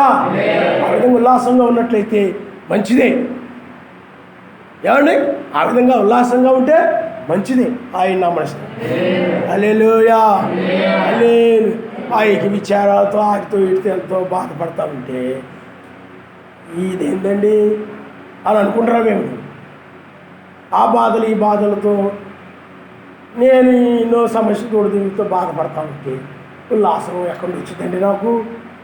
ఆయన ఎందుకు నేను ఎక్కడ ఆనందించగలనండి? ఎక్కడ ఆయన స్థుతించగలనండి? బుర్రలో గిర్రం తిరిగేస్తున్నాయి అవన్నీ ఎక్కడ ప్రార్థన చేయగలనండి అంటున్నావేమో. అదే మనం ఇందాక నేర్చుకున్నాం. నీవు ఆయన ఏర్పాట్లు దయా సంకల్పంలో ఉంది, నీ చింతలని కూడా ఆయనకు అప్పగించేసి ఈ విధంగా నువ్వు కొనసాగుతున్నావు. రేపటి గురించి ఆలోచించక్కర్లేదు, దాని గురించి ఆలోచించాలి.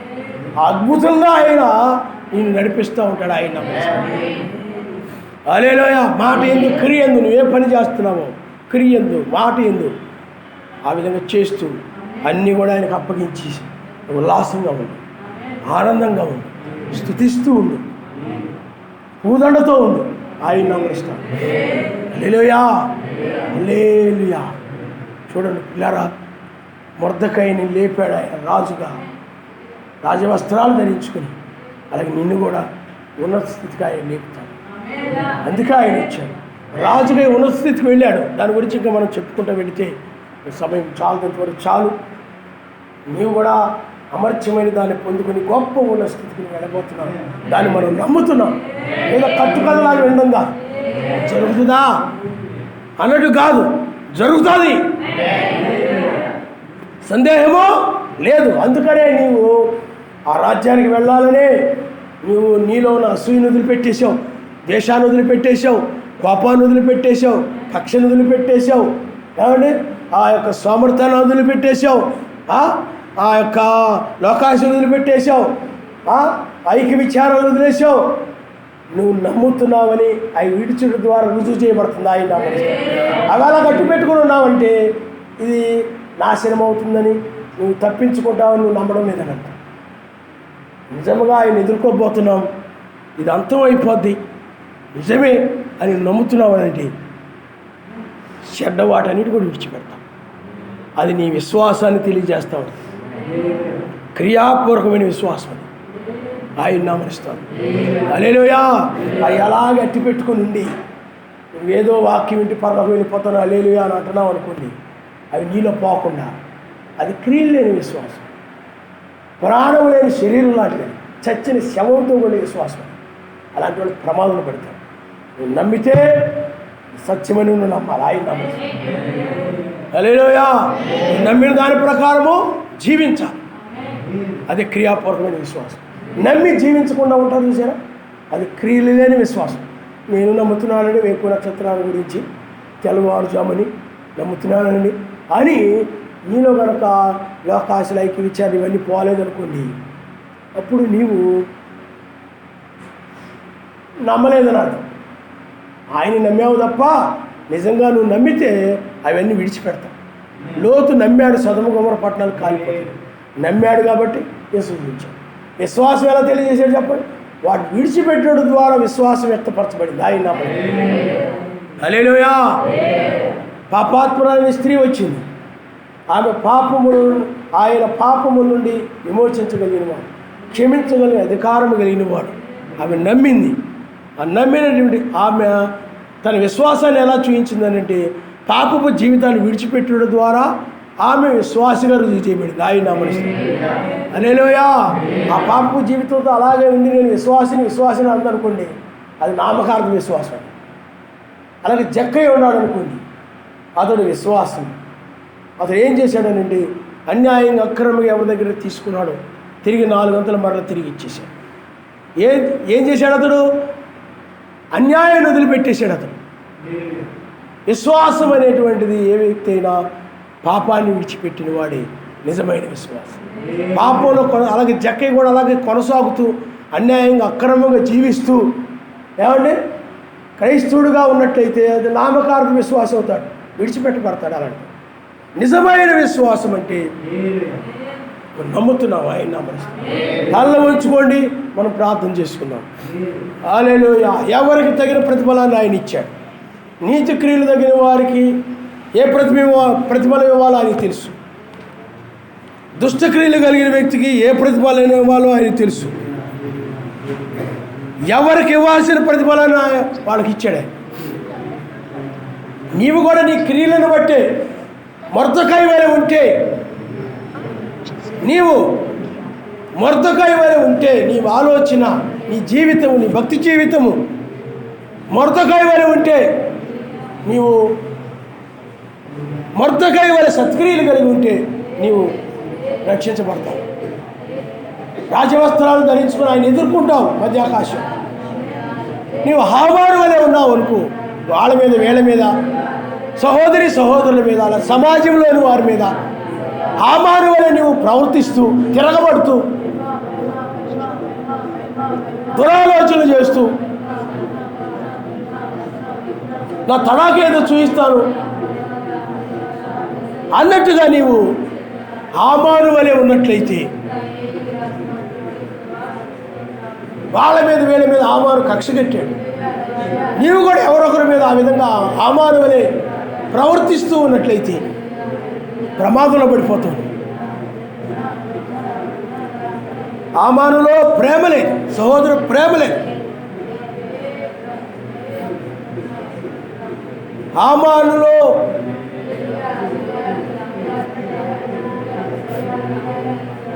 తనకు నమస్కరించిన వారిని కూడా ప్రేమించే మనసు లేదు అతను. హల్లెలూయా, హల్లెలూయా, హల్లెలూయా.